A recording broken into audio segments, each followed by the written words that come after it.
ಅಪ್ಪ, ಇಡೀ ದಿನವೆಲ್ಲ ನಮ್ಮನ್ನು ಸುರಕ್ಷಿತವಾಗಿ ಕಾದು ಕಾಪಾಡ್ತೀರಪ್ಪ. ಈ ಒಂದು ಸಮಯದಲ್ಲಿ ಕರ್ತನೆ ನಿಮ್ಮ ವಾಕ್ಯವನ್ನು ಕೇಳಿ ಈ ಆನ್ಲೈನ್ ಕ್ಲಾಸ್ ಬರ್ತಾ ಇದ್ದೇವೆ. ಎಲ್ಲ ಸೋದರನ್ನು ಕೇಳಿ ತಿಳ್ಕೊಂಡು ಅರ್ಥ ಮಾಡ್ಕೊಂಡು ಸರಿಯಾದ ನಡೀಲಿ ಕೃಪೆ ಮಾಡ್ರಿ. ವಾಕ್ಯಾಂಶ ಸೋದರನ್ನು ಕೂಡ ಆಶೀರ್ವದಿಸ್ರಿ. ಅವರು ದೇವರ ಆತ್ಮಸ್ವರೂಪದಲ್ಲಿ ಬೆಳೆದು ವಾಕ್ಯವನ್ನು ತಿಳಿದು ವಾಕ್ಯವನ್ನು ಕೊಡುವಂತೆ ಅವರಿಗೆ ಜ್ಞಾನ ತಿಳುವಳಿಕೆ ಆಲೋಚನೆ ಕೊಡ್ರಿ. ಆಗ ಕೇಳಿದಂಥ ಎಲ್ಲ ಸೋದರನು ಇನ್ನೇ ಹೆಚ್ಚಾಗಿ ಬೆಳೀಲಿಕ್ಕೆ ಕೃಪೆ ಮಾಡ್ರಿ. ಈ ವಾಕ್ಯವನ್ನು ನಮಗೂ ಕೂಡ ದಯಪಾಲಿಸಲಿಕ್ಕೆ ಸ್ತೋತ್ರ. ಎಲ್ಲ ಸೋದರನ ಆಶೀರ್ವದಿಸ್ರಿ. ಈ ಪ್ರಾರ್ಥನೆ ಯೇಸು ಕ್ರಿಸ್ತನ ಹೆಸರಲ್ಲಿ ಪ್ರಾರ್ಥಿಸ್ತೇಪ್ಪ ತಂದೆ, ಆಮೇನ್. ಆಮೇನ್. Thank you. ಆಮೇನ್. ಕ್ರಿಸ್ತನಲ್ಲಿ ಪ್ರೀತಿಯ ಸಹೋದರ ಸಹೋದರಿಯರೇ, ಎಲ್ಲರಿಗೂ ತಂದೆಯಾದ ದೇವರಿಂದಲೂ ಕರ್ತನಾದ ಯೇಸು ಕ್ರಿಸ್ತನ ಮೂಲಕ ಕೃಪೆಯು ಶಾಂತಿಯು ಉಂಟಾಗಲಿ. ದೇವರ ಮಹಾಕೃಪೆಯಿಂದ ದೇವರು ನಮ್ಮನ್ನ ಕಳೆದ ವರ್ಷವೆಲ್ಲ ಕಾಯ್ದು ಕಾಪಾಡಿ ಮತ್ತೊಂದು ವರ್ಷವನ್ನು ನಮಗೋಸ್ಕರ ಅನುಗ್ರಹಿಸಿ ದೇವರ ಸತ್ಯವನ್ನ ತಿಳ್ಕೊಳ್ಳೋದಕ್ಕೆ, ಆತನ ಸನ್ನಿಧಿಯಲ್ಲಿ ನಿಂತ್ಕೊಳ್ಳೋದಕ್ಕೆ ದೇವರು ನಮ್ಗೆ ಕೃಪೆ ಮಾಡಿದರೆ. ಇದರಿಂದ ಪ್ರೀತಿಯ ಸಹೋದರ ಸಹೋದರಿಯರೇ, ನಮ್ಮೆಲ್ಲರಿಗೂ ಗೊತ್ತಿರೋ ಪ್ರಕಾರವಾಗಿ ದೇವ್ರ ಮಕ್ಕಳು ಒಂದು ವರ್ಷವನ್ನ ನಾವು ಅದನ್ನ ದಾಟ್ ಬರ್ತೀವಿ ಅನ್ನೋದು ಖಂಡಿತವಾಗ್ಲೂ ದೇವರ ಒಂದು ಮಹಾಕೃಪೆ ಅಲ್ವಾ. ಸೊ ಇನ್ನಿಮೇಲಿಂದ ನೆಕ್ಸ್ಟ್ ಟೈಮ್ ಕೆಲವೊಂದು ವಿಷಯಗಳನ್ನ ನಾನು ಚೇಂಜಸ್ ಮಾಡ್ತಾ ಇದ್ದೀನಿ. ನಿಮ್ಗೆ ಅದು ಮೊದಲೇ ಅಪ್ಡೇಟ್ ಮಾಡ್ತೀನಿ. ಏನಪ್ಪಾ ಅಂದ್ರೆ, ನೆಕ್ಸ್ಟ್ ಟೈಮಿಂದ ಯಾರಾದ್ರೂ ಒಬ್ರು ಲೀಡ್ ಮಾಡ್ರಿ, ಒಬ್ರಿಗೆ ಪ್ರಾರ್ಥನೆ ಕೊಡ್ರಿ.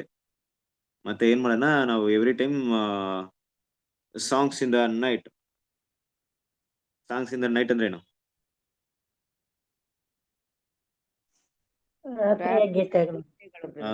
ರಾತ್ರಿ ಗೀತೆಗಳನ್ನ ಓದೋಣ. ಓಕೆನಾ?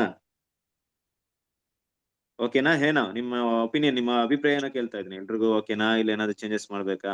ಚೆನ್ನಾಗಿರುತ್ತೆ, ಪ್ರಯೋಜನವಾಗಿರುತ್ತೆ ಅಂತ ನಾನು ಅನ್ಕೊಳ್ತಾ ಇದೀನಿ. ನೀವು ಕೂಡ, ಯಾಕಂದ್ರೆ ಯಾವಾಗ್ಲೂ ಕೂಡ ನಾನೇ ಮಾತಾಡ್ತಾ ಇರ್ತೀನಿ. ಸೊ ನಿಮ್ಮ ಇಂಟರ್ವ್ಯೂಷನ್ ಇರಲ್ಲ. ಸೊ ಎಲ್ರು ಸಹೋದರ ಇನ್ವಾಲ್ವ್ಮೆಂಟ್ ಆಗ್ಬೇಕೀಗ.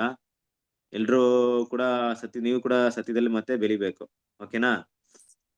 ಸೊ ಅದ್ರಿಂದ ಆತರ ಪ್ಲಾನ್ ಮಾಡೋಣ. ರವಿ ಬ್ರದರ್ ಕೇಳಿಸ್ತಾ ಇದೆಯಾ? ಕೇಳಿಸ್ತಾ ಇದೆ. ಹಾ, ಅದು ರಾತ್ರಿ ಗೀತೆಗಳು ಓದಿದ ನಂತರ ಮತ್ತೆ ನಿಮ್ದು ಕ್ಲಾಸ್ ಕಂಟಿನ್ಯೂ ಆಗುತ್ತೆ ಬ್ರದರ್ ಮುಂದೆ? ಹೌದೌದು, ರಾತ್ರಿ ಗೀತೆ ಓದಾದ್ಮೇಲೆ ನಮ್ ಕ್ಲಾಸ್ ಕಂಟಿನ್ಯೂ ಆಗುತ್ತೆ. ಓಕೆ. ನಾವು ರಾತ್ರಿ ಗೀತೆಗಳನ್ನ ಓದ್ಬಿಡೋಣ, ಆಮೇಲೆ ನಮ್ ಕ್ಲಾಸ್ ಕಂಟಿನ್ಯೂ ಆಗುತ್ತೆ. ಅದೇ ಸ್ಟಾರ್ಟಿಂಗ್ ಒಂದು ಪ್ರೇಯರ್ ಮಾಡ್ಕೊಂಡ್ಬಿಟ್ಟು ರಾತ್ರಿ ಗೀತೆ ರೀಡ್ ಮಾಡ್ಬಿಟ್ಟು ಆಮೇಲೆ ಕ್ಲಾಸ್ ಕಂಟಿನ್ಯೂ ಮಾಡೋದು. ಈಗ ಏನಂದ್ರೆ, ಯಾರಾದ್ರೂ ಒಬ್ರು ಏನ್ ಮಾಡಿ, ನೆಕ್ಸ್ಟ್ ಟೈಮ್ ಇಂದ ಲೀಡ್ ಮಾಡಿ. ಒಬ್ರಿಗೆ ಪ್ರೇಯರ್ ಕೊಡಿ, ಒಬ್ರು ಸಾಂಗ್ಸ್ ಇಂದ ನೈಟ್ ಓದ್ಲಿ, ಇನ್ನೊಬ್ರಿಗೆ ಕ್ಲೋಸಿಂಗ್ ಪ್ರೇಯರ್ ಮಾಡಿ ಅಷ್ಟೇ. ನಾನು ಯಾರಂತ ಹೇಳ್ತೀನಿ ನೆಕ್ಸ್ಟ್ ಟೈಮ್ ಇಂದ. ಓಕೆ. ಆ ರೀತಿ ಮಾಡೋಣ. ಓಕೆನಾ? Okay brother. ಸರಿ, ಇವತ್ತು ನಮ್ಮ ಒಂದು ಬಿಗಿನಿಂಗ್ ಸಾಂಗ್ಸ್ ಇನ್ ನೈಟ್ ಓದನ್ವಾ? ಆಗ್ಬಿಡ್ತದೆ, ಇವತ್ತಿಂದಲೇ ಸ್ಟಾರ್ಟ್ ಆಗ್ಬಿಡ್ಲಿ. ಎಸ್. ಓಕೆ, ಎಷ್ಟು ಜನರ ಹತ್ರ ಸಾಂಗ್ಸ್ ಇನ್ ನೈಟ್ ಇದೆ?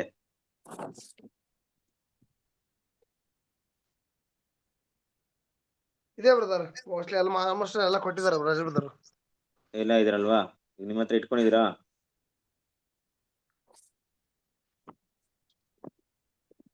ಇದೆ ಬ್ರದರ್, ಎಲ್ಲ ಇದೆಯಾ? ಓಕೆ, ಒಂದೇ ನಿಮಿಷ. ಸರಿ, ಇವತ್ತು ಜನವರಿ 2. ಈ ಸಾಂಗ್ಸ್ ಇನ್ ದ ನೈಟ್ ನ ಯಾರು ಓದ್ತೀರ ಅಂದ್ರೆ, ಒಂದೇ ನಿಮಿಷ ನಾನು ಹೇಳ್ಬಿಡ್ತೀನಿ. ರವಿ ಬ್ರದರ್, ನೀವೇ ಓದಿ ಸಾಂಗ್ಸ್ ಇನ್ ದ ನೈಟ್.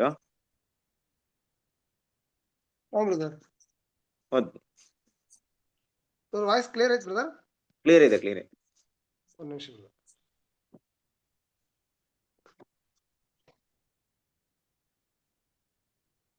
ಜನವರಿ 2.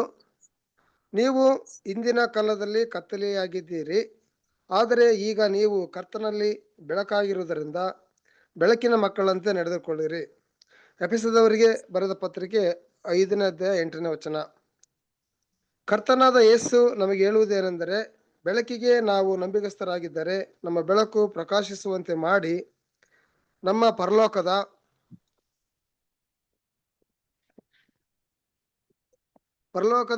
ತಂದೆಯ ಸ್ತುತಿ ಸ್ತೋತ್ರಗಳನ್ನು ತೋರಿಸುವಂತೆ ಮಾಡಬೇಕು.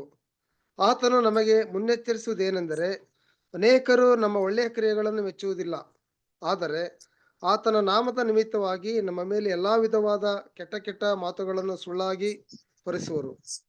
ಆತನು ನಮಗೆ ಭರವಸೆ ನೀಡುವುದೇನೆಂದರೆ, ಕತ್ತಲೆಯ ಮಕ್ಕಳು ಬೆಳಕಿನ ಮಕ್ಕಳನ್ನು ದ್ವೇಷಿಸುತ್ತಾರೆ. ಆದರೆ ಆತನು ನಮಗೆ ಒತ್ತಿ ಹೇಳುವುದೇನೆಂದರೆ, ಇಂಥ ಅನುಭವಗಳಲ್ಲಿ ನಾವು ಸಂತೋಷ ಪಡಬೇಕು, ಅತಿ ಉಲ್ಲಾಸ ಪಡಬೇಕು, ಏಕೆಂದರೆ ಪರಲೋಕದಲ್ಲಿ ನಮಗೆ ಬಹಳ ಫಲ ಸಿಕ್ಕುವುದು. ಸಂಕಟ ಮತ್ತು ಉಪದ್ರವಗಳ ಮಧ್ಯದಲ್ಲಿಯೂ ಸಂತೋಷ ಪಡುವಂಥ ಮನೋಭಾವವು ಬೆಳಕಿನ ಮಕ್ಕಳಲ್ಲಿರುತ್ತದೆ. ಅವರು ಬೆಳಕನ್ನು ಅಂದರೆ ಸತ್ಯವನ್ನು ಪ್ರಕಾಶಗೊಳಿಸುವಾಗ ಸರಿಯಾದ ತಿಳುವಳಿಕೆ ಮತ್ತು ಶ್ರೇಷ್ಠವಾದ ಹೃದಯವುಳ್ಳವರಲ್ಲಿ ಇರುವ ತಪ್ಪುಗಳು ಪ್ರಕಟವಾಗುವುದು. ಆಮೇಲೆ thank you brother. Okay, thank you. ಕ್ರಿಸ್ತನಲ್ಲಿ ಪ್ರೀತಿಯ ಸೌರ ಸೌರ್ಯರೇ, ಸೊ ಇವತ್ತಿನ ಒಂದು ಮನ್ನಾ ಬೆಳಕಿಗೆ ಸಂಬಂಧಪಟ್ಟಂತೆ ರಾತ್ರಿ ಗೀತೆಗಳು ಬೆಳಕಿಗೆ ಸಂಬಂಧಪಟ್ಟಂತೆ ಹಲವಾರು ವಿಷಯನ ಹೇಳ್ತಿದೆ. ಹಾಗಾಗಿ ದೇವ್ರ ಮಕ್ಕಳು ಇನ್ನೂ ಕೂಡ ಹೆಚ್ಚಾಗಿ ದೇವರ ಸನ್ನಿಧಿಯಲ್ಲಿ, ದೇವರ ಬೆಳಕಿನಲ್ಲಿ, ಸತ್ಯದಲ್ಲಿ, ಪ್ರೀತಿ ಎಂಬ ಬೆಳಕಿನಲ್ಲಿ ಇನ್ನೂ ಕೂಡ ನಡೆಯೋದಕ್ಕೆ ದೇವ್ರು ನಮ್ಗೆ ಸಹಾಯ ಮಾಡ್ಲಿ. ಓಕೆ, ನಾವು ಮುಂದುವರಿತಾ ಇವತ್ತಿನ ಒಂದು ಪಾಠದ ಕಡೆಗೆ ಹೋಗೋಣ. ಸಾಕ್ಷಿ ಇವತ್ತಿರುವಂತಹ ಪಾಠ ಎಷ್ಟನೇ ಪಾಠ ಇದೆ? 28ನೇ ಭಾಗ ಬ್ರದರ್. 28ನೇ ಭಾಗ. ಏನಿದೆ 28ನೇ ಭಾಗದಲ್ಲಿ? 59 page 59. Page number 59. Last time ಕೂಡ ನಾವೇನ್ ಮಾಡಿದ್ವಿ, ಕೆಲವೊಂದು ವಿಷಯಗಳನ್ನ ನೋಡ್ಕೊಂಡ್ ಬಂದ್ವಿ ಅಲ್ವಾ? ನಿಮ್ಗೆ ಗೊತ್ತಿರುತ್ತೆ, ಲಾಸ್ಟ್ ಟೈಮ್ ನೋಡಿದಂತ ಒಂದು ವಿಷಯ ಏನಪ್ಪಾ ಅಂದ್ರೆ, ಈ ಪರಿಶುದ್ಧಾಲಯದ ಶುದ್ಧೀಕರಣದ ಒಂದು ಆರಂಭಿಕ ಹಂತ ಯಾವ ರೀತಿ ಇತ್ತು ಅಂತ ಕೆಲವೊಂದು ವಿಷಯವನ್ನು ಕೂಡ ನಾವು ನೋಡಿದ್ವಿ. ಅದರಲ್ಲಿ ಮುಖ್ಯವಾಗಿ ನಾವು ನೋಡಿದಂತ ವಿಷಯ ಏನಪ್ಪಾ ಅಂದ್ರೆ, ಮಾರ್ಟಿನ್ ಲೂಥರ್ ಬಗ್ಗೆ ಕೆಲವೊಂದು ವಿಷಯವನ್ನ ನೋಡಿದ್ವಿ ಅಲ್ವಾ? ಆ ಶುದ್ಧೀಕರಣದ ಪ್ರಕ್ರಿಯೆ ಯಾವ ರೀತಿ ನಡೀತಾ ಇತ್ತು ಅನ್ನೋಂಥ ವಿಷಯವನ್ನ ಕೂಡ ನಾವು ನೋಡಿದ್ವಿ. ಈ ಮಾರ್ಟಿನ್ ಲೂಥರ್ ಅಂತ ವಿಷಯ ತಗೊಂಡಾಗ ನಮ್ಮೆಲ್ಲರಿಗೂ ದೇವ್ರ ಮಕ್ಳಿಗೆ ಗೊತ್ತಿರುವಂತ ಒಂದು ವಿಷಯ ಏನಪ್ಪಾ ಅಂದ್ರೆ, ಈ ಒಂದು ಪವಿತ್ರ ಆಲಯದ ಅಂದ್ರೆ ದೇವರ ಮಕ್ಕಳ ಪವಿತ್ರ ಆಲಯ ಅಂದಾಗ ಅದೊಂದು ಡಿನಾಮಿನೇಷನ್ ಸೂಚಿಸ್ತಾ ಇಲ್ಲ ಇಲ್ಲಿ. ಅಂದ್ರೆ ಸತ್ಯವೇದ ವಾಕ್ಯ ದಾನಿಯೇಲ್ ಹೇಳಿದಂತ ವಿಷಯವನ್ನ ತಗೊಂಡಾಗ ಡಿನಾಮಿನೇಷನ್ ಸೂಚಿಸದೆ ನಿಜವಾಗ್ಲೂ ಇರುವಂತ ದೇವ್ರ ಮಕ್ಕಳನ್ನ ಸೂಚಿಸ್ತಾ ಇದೆ. ನಿಜವಾಗ್ಲೂ ಇರುವಂತ ದೇವ್ರ ಮಕ್ಕಳು ಅಂದ್ರೆ ಸತ್ಯಕ್ಕೆ ಅನುಗುಣವಾಗಿ ಯಾರೆಲ್ಲ ಒಡಂಬಡಿಕೆ ಮಾಡ್ಕೊಂಡು ಆಗಿನ ಕಾಲದಲ್ಲಿ ಕೂಡ ಜೀವಿಸ್ತಾ ಇದ್ರಲ್ಲ, ಈ ಸಭೆ 7 ಕಾಲದಲ್ಲಿ ಇದ್ದಂತ ದೇವರ ಮಕ್ಕಳು, ಅವರ ಮಧ್ಯದಲ್ಲಿ ಆದಂತ ಒಂದು ಶುದ್ಧೀಕರಣ ಅಂದ್ರೆ ಅವರಿಗೆ ಸತ್ಯದ ಜ್ಞಾನ ಬಂದು ಅವರು ತಪ್ಪಿಂದ ತಮ್ಮನ್ನ ಬೇರ್ಪಡಿಸಿಕೊಳ್ಳುವಂತ ಒಂದು ಹಂತಕ್ಕೆ ಹೋಗುವಂತ ವಿಷಯ ಶುದ್ಧೀಕರಣವನ್ನ ಸೂಚಿಸ್ತಾ ಇದೆ. ಹಾಗೆ ಒಂದು ಮಾನಸಿಕವಾದ ದೃಷ್ಟಿಕೋನದಿಂದ ನೋಡ್ಬೇಕಾದ್ರೆ ನಾವು ಚರ್ಚಿಸ್ಟಿನ ನೋಡಬಹುದು. ಏನಪ್ಪಾ ನಾನು ಹೇಳಕ್ ಹೋಗ್ತಿದ್ದೀನಿ ಅಂದ್ರೆ, ಪ್ರತಿಯೊಬ್ಬ ಮನುಷ್ಯನು ಕೂಡ ಈ ಒಂದು ಚರಿತ್ರೆಯನ್ನ ಸ್ಟಡಿ ಮಾಡ್ಬೇಕಾದ್ರೆ ಖಂಡಿತವಾಗ್ಲೂ ಈ ಒಂದು ಏನನ್ನ ನೋಡ್ತೀವಿ ನಾವು, ಏನಿರ್ಬೋದು 2000 ವರ್ಷಗಳ ಚರಿತ್ರೆಯನ್ನ ಸ್ಟಡಿ ಮಾಡ್ಬೇಕಾದ್ರೆ ಯಾರು ಕೂಡ ಚರ್ಚಿಸ್ಟ್ನ ಬಿಟ್ಟು ಅದನ್ನ ಸ್ಟಡಿ ಮಾಡಕ್ಕಾಗಲ್ಲ. ಯಾಕಂದ್ರೆ ಎಲ್ಲಾ ಇಷ್ಟನ್ನು ಚರ್ಚ್ ಅಲ್ಲೇ ಬೇಸ್ಡ್ ಆಗಿರುತ್ತೆ, ಪೋಪ್ ಸಿಸ್ಟಮ್ ಅಲ್ಲೇ ಬೇಸ್ ಆಗಿತ್ತು. ಸೊ ಆ ದೃಷ್ಟಿಕೋನದಿಂದ ನೋಡಿದಾಗ ನಮ್ಗೆ ಆ ಶುದ್ಧೀಕರಣದ ಬಗ್ಗೆ ಯಾವುದೇ ಒಂದು ವಿಷಯ ನಮ್ಗೆ ಗೊತ್ತಾಗಲ್ಲ. ಬಟ್ ದೇವರ ಜ್ಞಾನದಿಂದ ನೋಡಿದಾಗ, ಯಾಕಂದ್ರೆ ಅಲ್ಲಿರುವಂತವ್ರಿಗೆ ಸಭೆ ಅಂದ್ರೆ ಯಾರಂತಾನೆ ಗೊತ್ತಿಲ್ಲ, ಇಲ್ಲಿವರೆಗೂ ಗೊತ್ತಿಲ್ವಲ್ಲ ಸಭೆ ಅಂದ್ರೆ ಯಾರಂದ್ಬಿಟ್ಟು. ಅವ್ರು ಸಭೆ ಅಂದ್ರೆ ಏನ್ ತಿಳ್ಕೊಳ್ತಾರೆ, ಕೈಯಿಂದ ಕಟ್ಟಲ್ಪಟ್ಟಂತ ಒಂದು ಸುಂದರವಾದಂತ ಆಲಯಗಳನ್ನ ಸಭೆಯಾಗಿ ತಿಳ್ಕೊಳ್ತಾರೆ. ಬಟ್ ಪರಿಶುದ್ಧಾಲಯದ ಶುದ್ಧೀಕರಣ ಅಂದಾಗ ದೇವ್ರ ಮಕ್ಕಳು ನಾವು ಅರ್ಥ ಮಾಡ್ಕೊಬೇಕಾಗಿರೋದು, ನಿಜವಾಗ್ಲೂ ದೇವರ ಮಕ್ಕಳ ಮಧ್ಯದಲ್ಲಿ ಅಂದ್ರೆ ನಿಜವಾಗ್ಲೂ ಇರುವಂತ ಸಭೆ ಮಕ್ಕಳ ಮಧ್ಯದಲ್ಲಿ ಸತ್ಯದ ಒಂದು ವಿಷಯ ಅವ್ರ ಮೈಂಡ್ ತೆಗೆದಾಕಿ, ನಿಜವಾದ ವಿಷಯವನ್ನ ಸತ್ಯದ ವಿಷಯವನ್ನ ಹಿಡ್ಕೊಂಡು ಸುಳ್ಳಾದ ವಿಷಯವನ್ನ ಮನಸ್ಸಿಂದ ತೆಗೆದಾಕಿ ಸತ್ಯಕ್ಕನುಸಾರವಾಗಿ ತಮ್ಮ ಜೀವನವನ್ನು ರೂಪಿಸಿಕೊಳ್ಳೋದೇ ಆ ಶುದ್ಧೀಕರಣವನ್ನು ಸೂಚಿಸ್ತಾ ಇದೆ ಅನ್ನೋ ವಿಷಯವನ್ನ ಕೂಡ ನಾವ್ ಏನ್ ಮಾಡಿದ್ವಿ, ಲಾಸ್ಟ್ ಟೈಮ್ ಓದಿದ್ವಿ. ಅದಕ್ಕೆ ಆರಂಭಿಕ ಹಂತವಾಗಿ ನಾವು ನೋಡ್ಬೇಕಾದ್ರೆ ಮಾರ್ಟಿನ್ ಲೂಥರ್ ಅಂತ ತಗೊಂಡಾಗ, ಮಾರ್ಟಿನ್ ಲೂಥರ್ ಏನಪ್ಪಾ ಆಗಿದ್ರು ಅಂದ್ರೆ ಅವರೊಬ್ಬ ಒಂದು ಏನು ಪೋಪ್ ಸಿಸ್ಟಮ್ಗೆ ಒಳಪಟ್ಟವರೇ ಆಗಿದ್ರು. ಅದೇ ಒಂದು ಏನಂತೀವಿ ತಪ್ಪಾದ ಬೋಧನೆಗಳನ್ನ ಒಳಪಟ್ಟವರೇ ಆಗಿದ್ರು. ಆದ್ರೆ ಕಾಲಾಂತರದಲ್ಲಿ ಅವರ ಮನಸ್ಸಿಗೆ ಕೆಲವೊಂದು ವಿಷಯ ಏನಾಗುತ್ತೆ, ಸರಿ ಇರೋಲ್ಲ ಅನ್ನೋ ವಿಷಯ ತೋರಿಸುತ್ತೆ. ಅಂದ್ರೆ ನಾವು ಮೊದ್ಲೇ ಓದಿದ್ವಲ್ಲ, ಪಾಪ ಕ್ಷಮಾಪಣೆ, ಅದನ್ನ ಏನ್ ಮಾಡ್ಬೇಕು, ಪಾಪ ಕ್ಷಮಾಪಣೆಗೋಸ್ಕರ ಹಲವಾರು ಪ್ರಕ್ರಿಯೆಗಳನ್ನ ಇಟ್ಟಿದ್ರು, ಹಲವಾರು ಕೆಲಸಗಳನ್ನ ಇಟ್ಟಿದ್ರು. ಫಾರ್ ಎಕ್ಸಾಂಪಲ್, ಈ ಒಂದು ಪೋಪ್ ಇರುವಂತಹ ಒಂದು ಸ್ಥಳದಲ್ಲಿ ಆ ಮೆಟಲನ್ನ ಹತ್ಕೊಂಡು ಹೋದಾಗ ಮೊಂಡಿ ಕಾಲು ಹಾಕೊಂಡು ಹತ್ಕೊಂಡು ಹೋಗ್ಬಿಟ್ರೆ ಪಾಪ ಕ್ಷಮಾಪಣೆ ಆಗ್ಬಿಡುತ್ತೆ. ಇಲ್ಲವೇ ಕೆಲವೊಂದು ಆಚಾರ ವಿಚಾರಗಳು ಮಾಡೋದ್ರಿಂದ ಪಾಪ ಕ್ಷಮಾಪಣೆ ಆಗುತ್ತೆ. ಈ ರೀತಿ ಪದ್ಧತಿಗಳು ಬಂದಿತ್ತು. ಇದು ಮಾರ್ಟಿನ್ ಲೂಥರ್ಗೆ ತುಂಬಾ ಕಷ್ಟವಾಗ್ತಿತ್ತು. ಯಾಕಂದ್ರೆ ನಾನು ಮಾಡಿದ ತಪ್ಪಿಗೆ ಈ ಸ್ಟೆಪ್ ಹತ್ಕೊಂಡು ಹೋಗ್ಬಿಟ್ರೆ ನನ್ನ ಪಾಪ ಕ್ಷಮಾಪಣೆ ಆಗ್ಬಿಡುತ್ತೆ, ಅದೇನು ಆತರ ಅಂದ್ಬಿಟ್ಟು ಅವ್ರು ಏನ್ ಮಾಡೋದು, ಸ್ಟಡಿ ಮಾಡಕ್ಕೆ ಶುರು ಮಾಡಿದ್ರು. ಬಿಚ್ಚು ಮನಸ್ಸಿಂದ ಅದನ್ನ ಸ್ಟಡಿ ಮಾಡಿದಾಗ ಅವರಿಗೆ ಸತ್ಯವೇದ ವಾಕ್ಯ ದೇವರು ಅವರಿಗೆ ಪ್ರಕಟ ಮಾಡೋದು ಜ್ಞಾನೋದಯವಾಯ್ತು. ಅವರಿಗೆ ದೇವರ ಆ ಒಂದು ವಿಷಯವನ್ನ ಅವರ ಆತ್ಮಿಕ ಕಣ್ಣುಗಳನ್ನ ತೆಗೆದು ನೋಡೋದಕ್ಕೆ ದೇವರು ಕೃಪೆ ಮಾಡಿದ್ರು. ಯಾಕಂದ್ರೆ ಅದು ಸಮಯವಾಗಿತ್ತು. ನಾವು 7 ಸಭೆಗಳ ಕಾಲ ತಗೊಂಡಾಗ 6ನೇ ಸಭೆ ಆಗಿರುವಂತ 6ನೇ ಸಭೆ ಹೆಸರೇನು? 6ನೇ ಸಭೆ ಹೆಸರು Philadelphia. Good, very good, Philadelphia. Correct ಅಲ್ವಾ? ಈ ಫಿಲಿದೆಲ್ಫಿಯಾ ಸಭೆಯಲ್ಲಿ ನೋಡ್ಬೇಕಾದ್ರೆ 6ನೇ ಸಭೆ, ಆ ಕಾಲದಲ್ಲಿ ಅದಕ್ಕೆ ಇರುವಂತ ದೂತ ಯಾರಪ್ಪ ಅಂತ ನೋಡ್ಬೇಕಾದ್ರೆ ಈ ಮಾರ್ಟಿನ್ ಲೂಥರ್. ಸೊ ಈ ಸಮಯದಲ್ಲಿ ಅವ್ರನ್ನ ಆ ಸಭೆಗೆ ದೂತ ಅಂತ ಯಾಕೆ ಕರಿತೀವಿ ಅಂದ್ರೆ, ಪ್ರತಿಯೊಂದು ಸಭೆ ಕಾಲದಲ್ಲಿ ದೂತರ ಅಂತ ಯಾಕೆ ಸಭೆಯಲ್ಲಿ ಅಲ್ಲಿ ಪ್ರಕಟಣೆ ಬರೆದಂತ ವಿಷಯವನ್ನ ನಾವ್ ಯಾಕೆ ಆ ರೀತಿ ಸ್ಟಡಿ ಮಾಡ್ತೀವಿ ಅಂದ್ರೆ, ಆ ಕಾಲಕ್ಕೆ ಸತ್ಯವನ್ನ ದೇವ್ರು ಅವ್ರ ಮೂಲಕನೇ ಸಭೆಗೆ ಕೊಡ್ತಿದ್ರು. ಆ ಕಾಲ ಇರುವಂತ ಸಭೆಗೆ ಹಲವಾರು ಸತ್ಯವನ್ನ ಅವ್ರ ಮೂಲಕ ಪ್ರಕಟಣೆ ಮಾಡಿದ್ರು. ಯಾಕಂದ್ರೆ ಅವರೊಬ್ಬರಿಂದ ಏನಾಯ್ತು ಅಂದ್ರೆ ತುಂಬಾ ಬದಲಾವಣೆಗಳು ಆ ಕಾಲದ ಸಭೆಯಲ್ಲಿ ಆಗಿತ್ತು. ಅಂತಹ ವ್ಯಕ್ತಿಗಳು ಯಾರಪ್ಪ ಇದಾರೆ ಆ ಕಾಲಾಂತರದಲ್ಲಿರುವಂತ ಸಭೆಗಳನ್ನ ನೋಡಿದಾಗ ಅಂತಂತ ವ್ಯಕ್ತಿಗಳನ್ನ ನಾವು ನೋಡ್ತೀವಿ. For example Peter Waldo, John Wycliffe, Martin Luther, ಇಂಥವ್ರನ್ನ ಏನ್ ಮಾಡ್ತೀವಿ ನೋಡ್ತೀವಿ. ಹೀಗಾಗಿ ನಾವು ಬಂದ್ರೆ ಈ ಸಮಯದಲ್ಲಿ ಇದ್ದಂತ ಒಂದು ಸುಧಾರಕರಲ್ಲಿ, ರಿಫಾರ್ಮರ್ಸ್ ಅಲ್ಲಿ ಮಾರ್ಟಿನ್ ಲೂಥರ್ ತುಂಬಾ ಅವರ ಪಾತ್ರ ತುಂಬಾ ದೊಡ್ಡದಾಗಿತ್ತು. ಅಂದ್ರೆ ಈ ಕೆಲಸ ಅಂತ ನೋಡ್ಬೇಕಾದ್ರೆ ಈ ಒಂದು ಜವಾಬ್ದಾರಿ ಕೆಲಸ ಹೇಗಿತ್ತು ಅಂದ್ರೆ, ಅದು ಹೊಗಳಿಕೆಗೆ ಆಗ್ಲಿ, ಜನರಿಂದ ಒಳ್ಳೆ ಒಂದು ಹೆಸರು ಪಡ್ಕೊಳ್ಳುವಂತ ಒಂದು ಹಂತದಲ್ಲಾಗ್ಲಿ ಇರ್ಲಿಲ್ಲ. ಬದಲಾಗಿ ತುಂಬಾ ಕಷ್ಟಗಳನ್ನ ಅನುಭವಿಸುವಂತ ಪರಿಸ್ಥಿತಿ ಇತ್ತು. ಯಾಕಂದ್ರೆ ಇಲ್ಲಿ ತರುವಂತ ಬದಲಾವಣೆ ಬೇರೆ ಒಂದು ಪ್ರದೇಶಕ್ಕೆ, ಒಂದು ಸಭೆಗೆ ಸೀಮಿತವಾಗಿರ್ಲಿಲ್ಲ. ನೋಡಿ, ಇಲ್ಲಿ ಮಾರ್ಟಿನ್ ಲೂಥರ್ ಏನ್ ಮಾಡ್ತಾರೆ, ಆ ಪಾಯಿಂಟ್ ನ ತಗೊಂಡೋಗಿ ಅಲ್ಲಿ ಏನ್ ಮಾಡ್ತಾರೆ, ಆ ಒಂದು ಸಭೆಯಲ್ಲಿ ವಿಟನ್ಬರ್ಗ್ ದೇವಾಲಯದ ಏನ್ ಮಾಡ್ತಾರೆ, ಅಲ್ಲಿ ಹೊಡಿತಾರಲ್ವಾ, ಆ ಹೊಡೆದ್ರೆ ಅದೇನೋ ಅಲ್ಲಿ ಬಂದಿರೋರು ಮಾತ್ರ ಮಾರ್ಪಾಡು ಮಾಡ್ಲಿಲ್ಲ. ಇಡೀ ಯುರೋಪಿಯನ್ ಕಂಟ್ರಿಯನ್ನ, ಯುರೋಪ್ದಲ್ಲಿ ಇದ್ದಂತ ಎಲ್ಲಾ ದೇಶಗಳ ಮಧ್ಯದಲ್ಲಿ ಒಂದು ಬದಲಾವಣೆನ ತಂತು. ಓಕೆ, ಒಂದ್ ನಿಮಿಷ.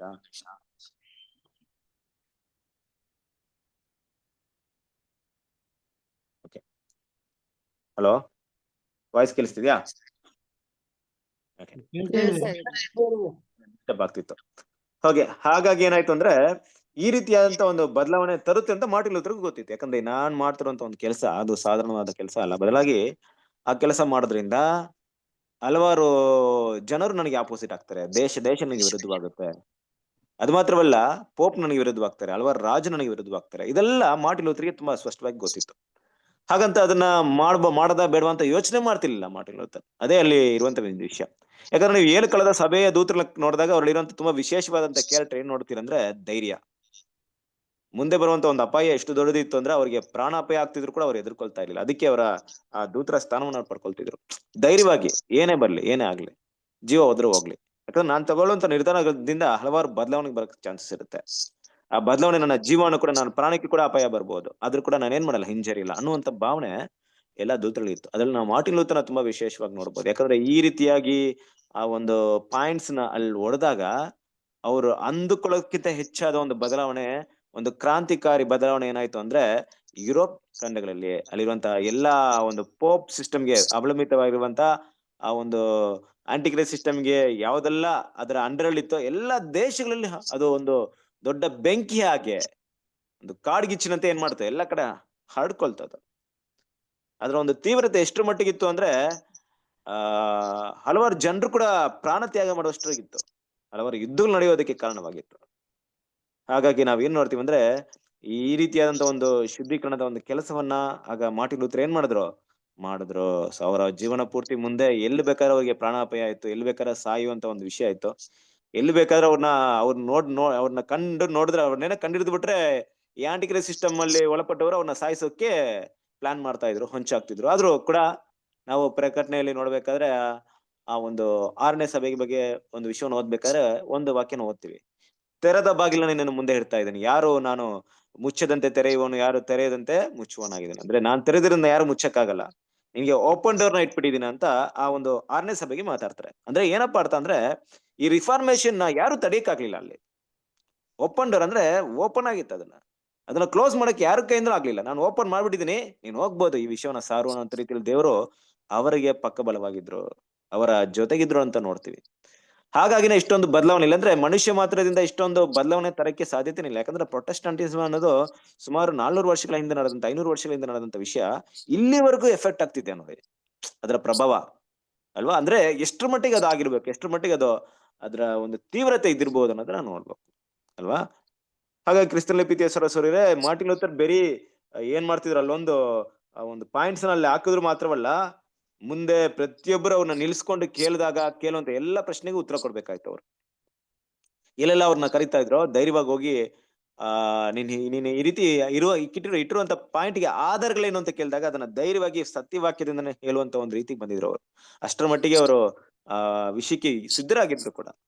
ಎಲ್ಲೆಲ್ಲ ಅವ್ರನ್ನ ಕರಿತಾ ಇದ್ರು, ಒಂದ್ ವೇಳೆ ಆ ಸ್ಥಳದಲ್ಲಿ ಹೋದಾಗ ಅವ್ರಿಗೆ ರಕ್ಷಣೆ ಇತ್ತೋ ಇಲ್ವೋ ಗೊತ್ತಿರ್ಲಿಲ್ಲ, ಆದ್ರೂ ಕೂಡ ಹೋಗಿ ಅದ್ರ ಬಗ್ಗೆ ಏನ್ ಮಾಡ್ತಿದ್ರು, ತುಂಬಾ ಸ್ಪಷ್ಟವಾಗಿ ಮಾತಾಡ್ತಿದ್ರು.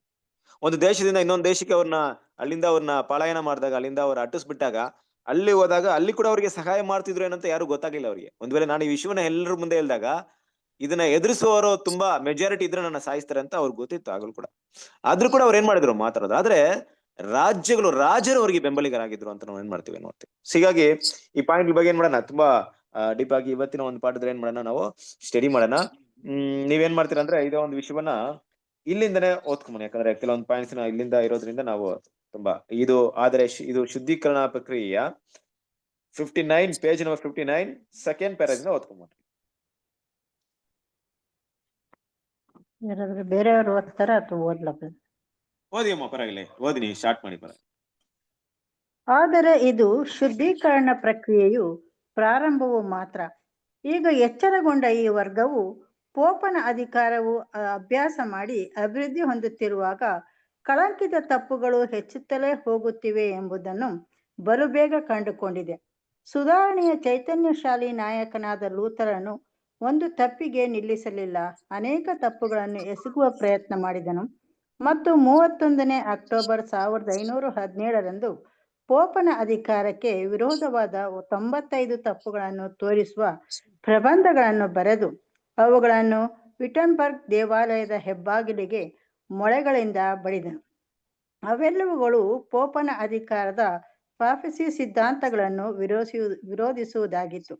ಅದರಲ್ಲಿ 27ನೆಯ ಪ್ರಬಂಧವು ಮಾನವನು ಅಮರತ್ವವನ್ನು ಸ್ವಾಭಾವಿಕವಾಗಿ ಇನ್ಹೆರೆಂಟ್ ಹೊಂದಿರುತ್ತಾನೆ ಎಂಬುದನ್ನು ನಿರಾಕರಿಸುವುದಾಗಿತ್ತು. ಈ ಪ್ರಸ್ತಾಪಗಳನ್ನು ನಾಸ್ತಿಕತೆ ಉಳ್ಳವೆಂದು ಪೋಪ್ ಲಿಯೋ 10 ಎಂಬಾತನು ಕ್ರಿಸ್ತಶಕ 1520ರಲ್ಲಿ ತನ್ನ ಉತ್ತರದಲ್ಲಿ ಅಳೆಯಲಾಗದ ಶಬ್ದಗಳಿಂದ ಖಂಡಿಸಿ ಅವುಗಳನ್ನು ಪರಿವರ್ತನೆಯ ಸಿದ್ಧಾಂತಗಳೆಂದು ಸಬ್ಸ್ಟಾನ್ಷಿಯೇಷನ್, ಮಾನವನು ಅಮರತ್ವ ಉಳ್ಳವನು ಎಂಬ ಮಾನವನ ದುರಾಚಾರ ಉಳ್ಳದ್ದೆಂದು ನಿರಾಕರಿಸಿದನು. ಮತ್ತು ಪೋಪನು ತಾನು ಈ ಲೋಕದ ಚಕ್ರವರ್ತಿ ಮತ್ತು ಪರಲೋಕದ ಅರಸನಾಗಿದ್ದಾನೆ, ಭೂಲೋಕದಲ್ಲಿನ ದೇವರಾಗಿದ್ದಾನೆ ಎಂಬ ಹೇಳಿಕೆಯನ್ನು ನೀಡಿದನು.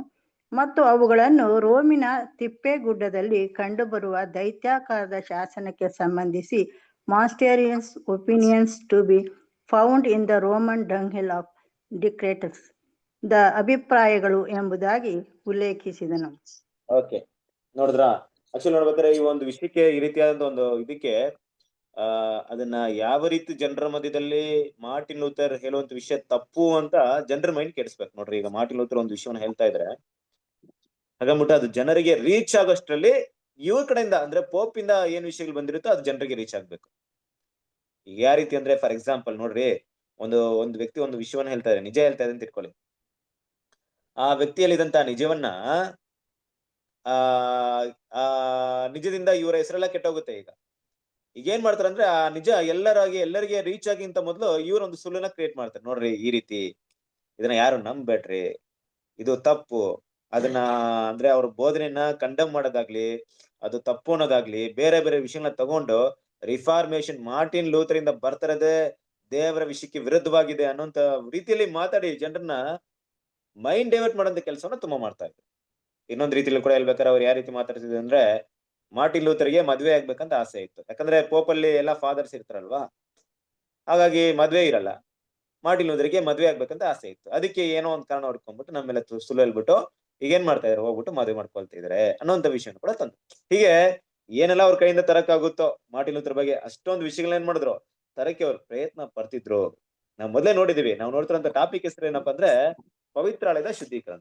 ಅಂದ್ರೆ ಇಲ್ಲಿಂದ ಪವಿತ್ರಾಲಯ ಖಂಡಿತ ಶುದ್ಧವಾಗುತ್ತೆ ಹೊರತು ಏನ್ ಮಾಡಲ್ಲ, ಅದನ್ನ ಮತ್ತೆ ಯಾರು ಅಶುದ್ಧ ಮಾಡಕ್ಕೆ ಸಾಧ್ಯತೆ ಇಲ್ಲ ಅಂತ ವಾಕ್ಯ ಅಲ್ಲಿ ನೋಡ್ತೀವಿ. ಪವಿತ್ರಾಲಯದ ಶುದ್ಧೀಕರಣ ತಗೊಂಡಾಗ ಇದೆಲ್ಲ ಕೆಲಸಗಳು ಏನ್ ಮಾಡಿದ್ರು ಕೂಡ ರಿಫಾರ್ಮೇಶನ್ ತಡೆಯಕ್ಕಾಯ್ತಾ?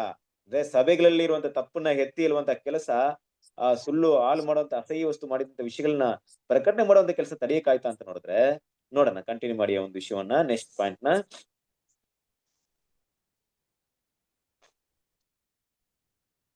ಈ ಸುಧಾರಣೆಯು ಆದರೆ ಅಯ್ಯೋ, ಎಷ್ಟೋ ಉದಾತ್ತವಾಗಿ ಮತ್ತು ಧೈರ್ಯಪೂರ್ವಕವಾಗಿ ಪ್ರಾರಂಭವಾದ ಶುದ್ಧೀಕರಣ ಕಾರ್ಯವು ಜನಪ್ರಿಯವಾಗಲು ಬಹಳಷ್ಟು ಮೂಲ ಸ್ವರೂಪವುಳ್ಳದ್ದಾಗಿತ್ತು.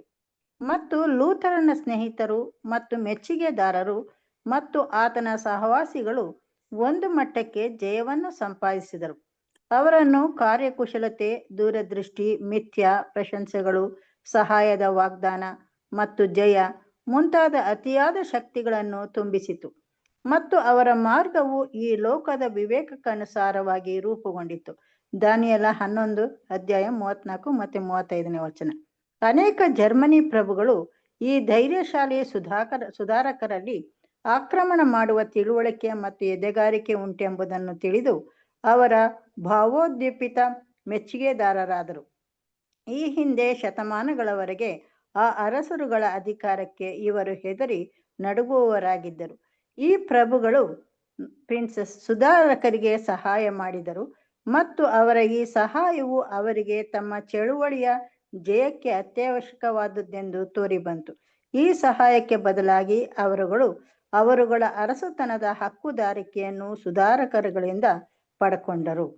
ಓಕೆ, ಕ್ರಿಸ್ತಲ್ ಪಿತೇಸರ ಸರಿ ನೋಡಿಬೇಕಾದ್ರೆ ನಾವು ಅದೇ ನೋಡಿದ್ವಿ. ಯಾಕಂದ್ರೆ ಮಾರ್ಟಿನ್ ಲೂಥರ್ ಈ ಒಂದು ಬೆಳವಣಿಗೆ ತೀವ್ರತೆ ಎಷ್ಟಿತ್ತು ಅಂದ್ರೆ ಅದು ಮಾರ್ಟಿನ್ ಲೂಥರಿಂದ ಆಗ್ಲಿಲ್ಲ, ಬದಲಾಗಿ ದೇವರ ಯೋಜನೆ, ದೇವರ ಮೊದಲೇ ಮುಂತಿಳಿಸಿದಂತ ಯೋಜನೆ, ದೇವರ ಪ್ಲಾನ್ ಅದು.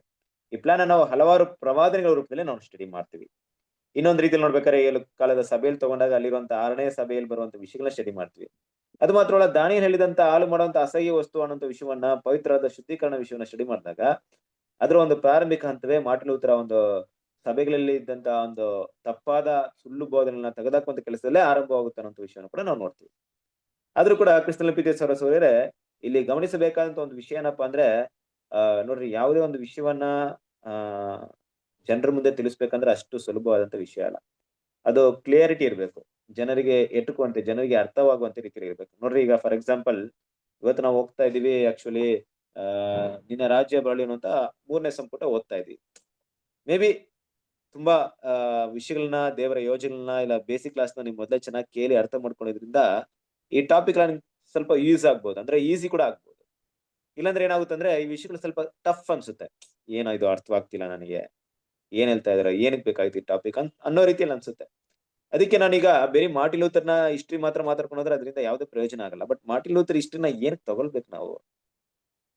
ಕಾರಣವೇನು? ಈ ಮಾರ್ಟಿನ್ ಲೂಥರ್ ಹಿಸ್ಟ್ರಿನ ಇಲ್ಲಿ ಯಾಕೆ ಇಲ್ಲಿ ತೋರ್ಸಕ್ಕೆ ಪ್ರಯತ್ನ ಪಡ್ತಿದ್ದಾರೆ ಅಂದ್ರೆ, ಅದಕ್ಕೆ ನಾವು ನೋಡಿದಂತ ವಿಷಯ ಪವಿತ್ರವಾದ ಶುದ್ಧೀಕರಣ ಅಂತ ಟಾಪಿಕ್ ಕನೆಕ್ಟ್ ಆಗ್ತಿದ್ಯಾ ಅನ್ನೋದು ಮುಖ್ಯ. ಅಂದ್ರೆ ಪ್ರತಿಯೊಬ್ಬರು ಕೂಡ ಇದನ್ನ ಸರಿಯಾಗಿ ಅರ್ಥ ಮಾಡ್ಕೊಂಡ್ರೆ ಮಾತ್ರ ಇದ್ರಲ್ಲಿ ಇರುವಂತ ಒಂದು ವಿಷಯ ನನಗೆ ಆತ್ಮಿಕ ವಿಷಯಗಳಿಗೆ ಪ್ರಯೋಜನವಾಗುತ್ತೆ. ಫಾರ್ ಎಕ್ಸಾಂಪಲ್, ನೀವು ಬೇರೆ ಬೇರೆ ದೃಷ್ಟಿಕೋನದಿಂದ ಕೂಡ ನೋಡಬಹುದು. ಯಾವ ರೀತಿ ಅಂದ್ರೆ, ಈ ಮಾರ್ಟಿನ್ ಲೂಥರ್ ಅಂತವ್ರು ಮಾಡಿದಂತಹ ಸುಧಾರಣಾ ಚಳವಳಿಗಳಿಂದಲೇ ಸಭೆ ಸತ್ಯವನ್ನು ಹುಡುಕಕ್ಕೆ ಪ್ರಾರಂಭ ಮಾಡ್ತು. ಅಲ್ಲಿಂದೇಚೆಗೆ ಸತ್ಯನ ತುಂಬಾ ಹುಡುಕಿದ್ರಿಂದಲೇ ಇವತ್ತು ನಮ್ಮ ಮುಂದೆ ಸಿಕ್ಕಿರುವಂತ ಸತ್ಯಕ್ಕೆ ಕಾರಣ ಕೂಡ ಮಾರ್ಟಿನ್ ಲೂಥರ್. ನೋಡಿ, ಅವರ ಒಂದು ಬಿಗಿನಿಂಗ್ ಇವತ್ತು ನಮ್ಗೆ ಇಷ್ಟೊಂದು ಬೆಳಕನ್ನ ತೋರಿಸ್ಕೊಟ್ಟಿದೆ. ಹಾಗಾಗಿ ಆ ಒಂದು ವಿಷಯವನ್ನ ಜನರ ಮುಂದೆ ಆಗಿನ ಕಾಲದಲ್ಲಿ ಆಗಿರುವಂತ ಸ್ವಲ್ಪ ಬೆಳಕಿನಲ್ಲಿ, ಅಂದ್ರೆ ಸ್ವಲ್ಪ ಬೆಳಕಂದ್ರೆ ಯಾವ ಅರ್ಥದಲ್ಲಿ ಹೇಳ್ತಾ ಇದ್ದೀನಿ, ಇವತ್ತು ನಮ್ಗೇನ್ ಬೆಳಕಿದೆಯೋ, ಇವತ್ತೇನ್ ನಮ್ಗೇನ್ ಸತ್ಯ ಇದೆಯೋ ಆ ಸತ್ಯ ಅವಾಗ ಇರ್ಲಿಲ್ಲ. ಅಷ್ಟು ಬೆಳಕು ಅವಾಗ ಇರ್ಲಿಲ್ಲ. ನಿಜ ಅಲ್ವಾ? ಮಾರ್ಟಿನ್ ಲೂಥರ್ಗೆ ನಮ್ಗೆ ಗೊತ್ತಿರುವಂತ ಎಲ್ಲಾ ಒಂದು ಸತ್ಯನೂ ಗೊತ್ತಿತ್ತು, ಅವ್ರಿಗೆ ಇಲ್ಲ, ಸ್ವಲ್ಪ ಮಾತ್ರ ಗೊತ್ತಿತ್ತು ಅಲ್ವಾ? ನಮ್ಗಿಂತ ನಮ್ಮಷ್ಟು ಗೊತ್ತಿರ್ಲಿಲ್ಲ. ಬಟ್ ಕೆಲವೊಂದು ವಿಷಯ ಅಂದ್ರೆ ಆದಿ ಕಾಲದಲ್ಲಿದ್ದಂತ ಸುಳ್ಳು ಸಭೆಗಳ ಮಧ್ಯೆ ಕಂಪೇರ್ ಮಾಡಿದಾಗ ಹಲವಾರು ಸತ್ಯವನ್ನ ಕಂಡಿಡಿದ್ರು. ಇನ್ನು ಕೂಡ ನಮ್ಗೆ ಸಿಕ್ಕಿರೋಂತ ಉದ್ದೇಶ ಏನಪ್ಪಾ ಅಂದ್ರೆ, ಕ್ರಿಸ್ತನ ಪಿತೇಸರ ನಾವು ನೀವಾಗ್ಲಿ ಯಾರು ಕೂಡ ತುಂಬಾ ಸತ್ಯವನ್ನ ಹುಡುಕಿ ಹಗಲು ರಾತ್ರಿ ಕಣ್ಣು ತೆಗೆದು ಸ್ಟಡಿ ಮಾಡಿ ಕಂಡಿಡಿದಿಲ್ಲ.